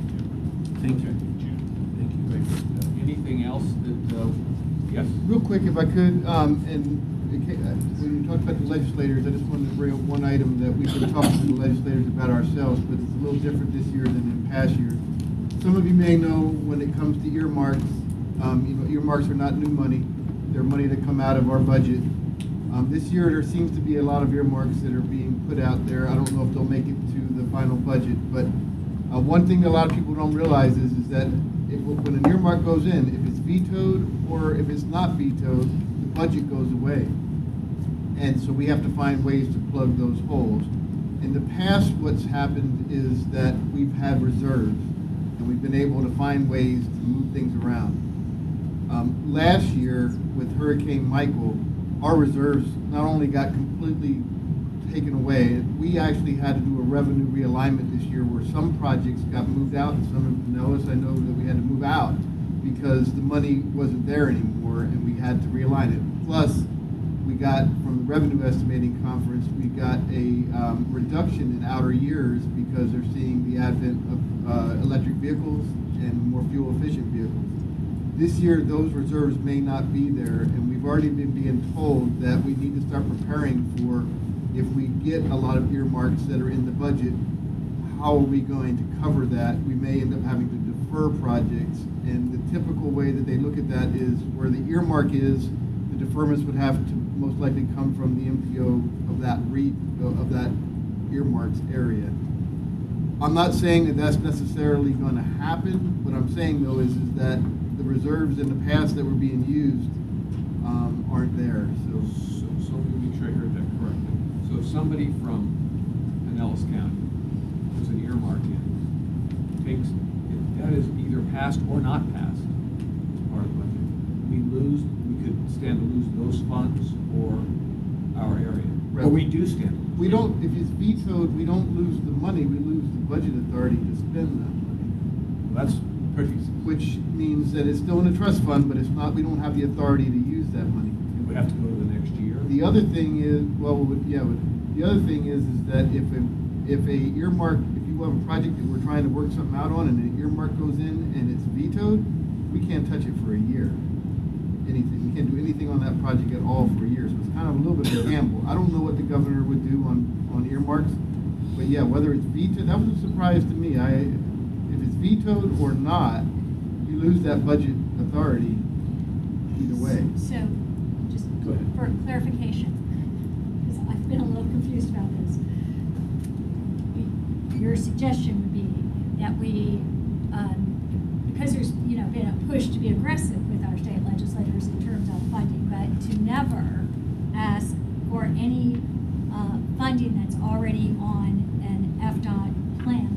Like there's some earmarks in Hillsborough County that that have been asked for by the county on local road projects. So that wouldn't be something you're talking about. You're talking about, I heard that there was some, like an overpass that was already in the FDOT plan. And so we should be careful not to ask for earmarks that are already covered by FDOT, but other road projects.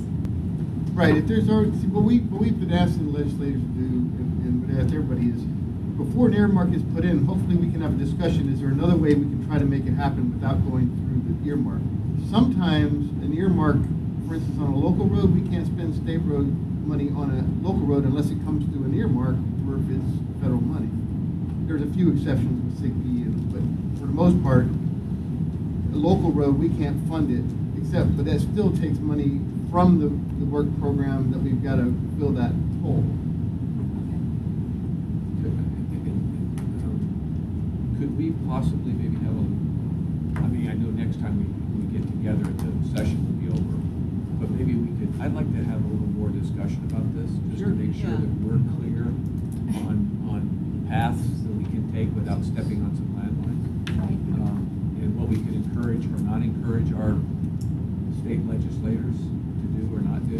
Because in the past, there's been criticism of us not doing that. Right. enough. Yeah, we want to make sure we understand when it's good to do it and when it's not good to do it. It's a real tension because I think the legislators want to bring home the bacon. Right. And they're asking for projects. Right. But you gotta be careful. What I would say the best thing to do is to ask for projects that are already an MPO priority. And then you're working with DOT and you're working it through the prioritization process. But not to go outside that and just go to the budget and try to get a project. The problem is we don't have a lot of control over that. Our MPO will not ask for priorities, for instance, but there are private business people who do ask for an earmark for a project that's a transportation project in Pinellas County, maybe. And if that gets funded, then they've got to find another project to kill or defer or something to pay for it. And I think to your point earlier, better communication with our legislators, right, that when they do get those requests, that they do come back to us, filter it. Right. Well, but the other issue is if you're talking to a legislator who does not sit on the transportation Transportation Committee, they aren't especially if they're new, they don't have a clue about how the funding mechanisms work.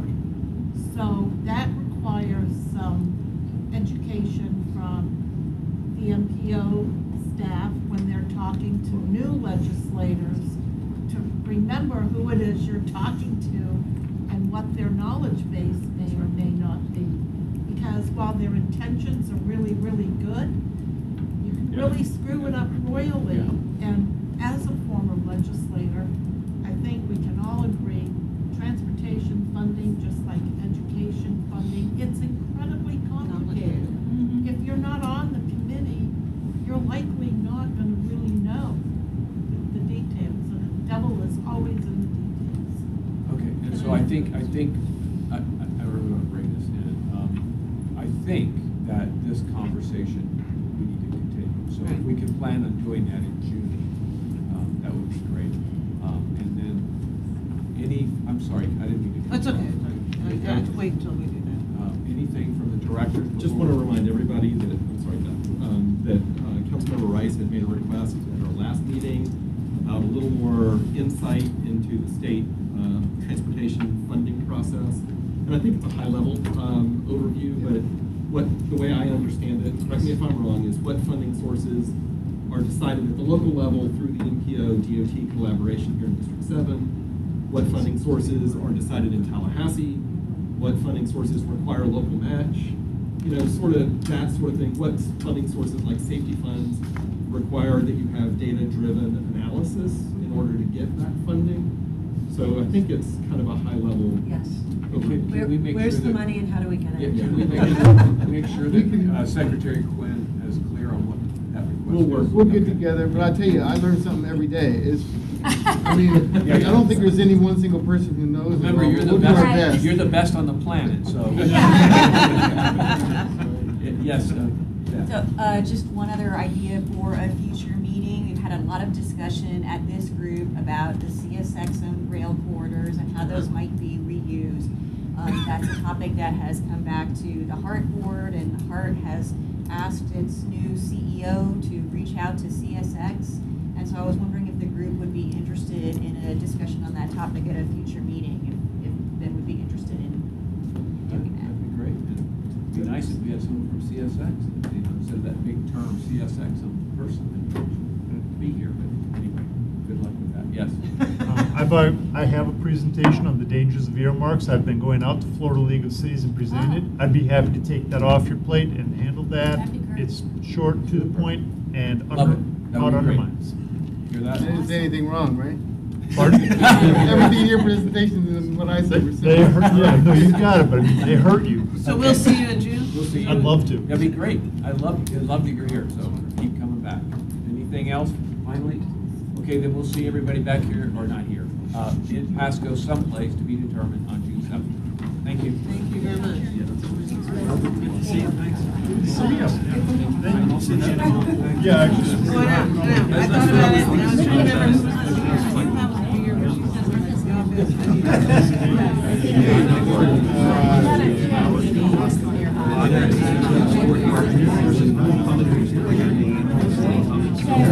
It's not for me. I always pick posts out there, and on a few hours.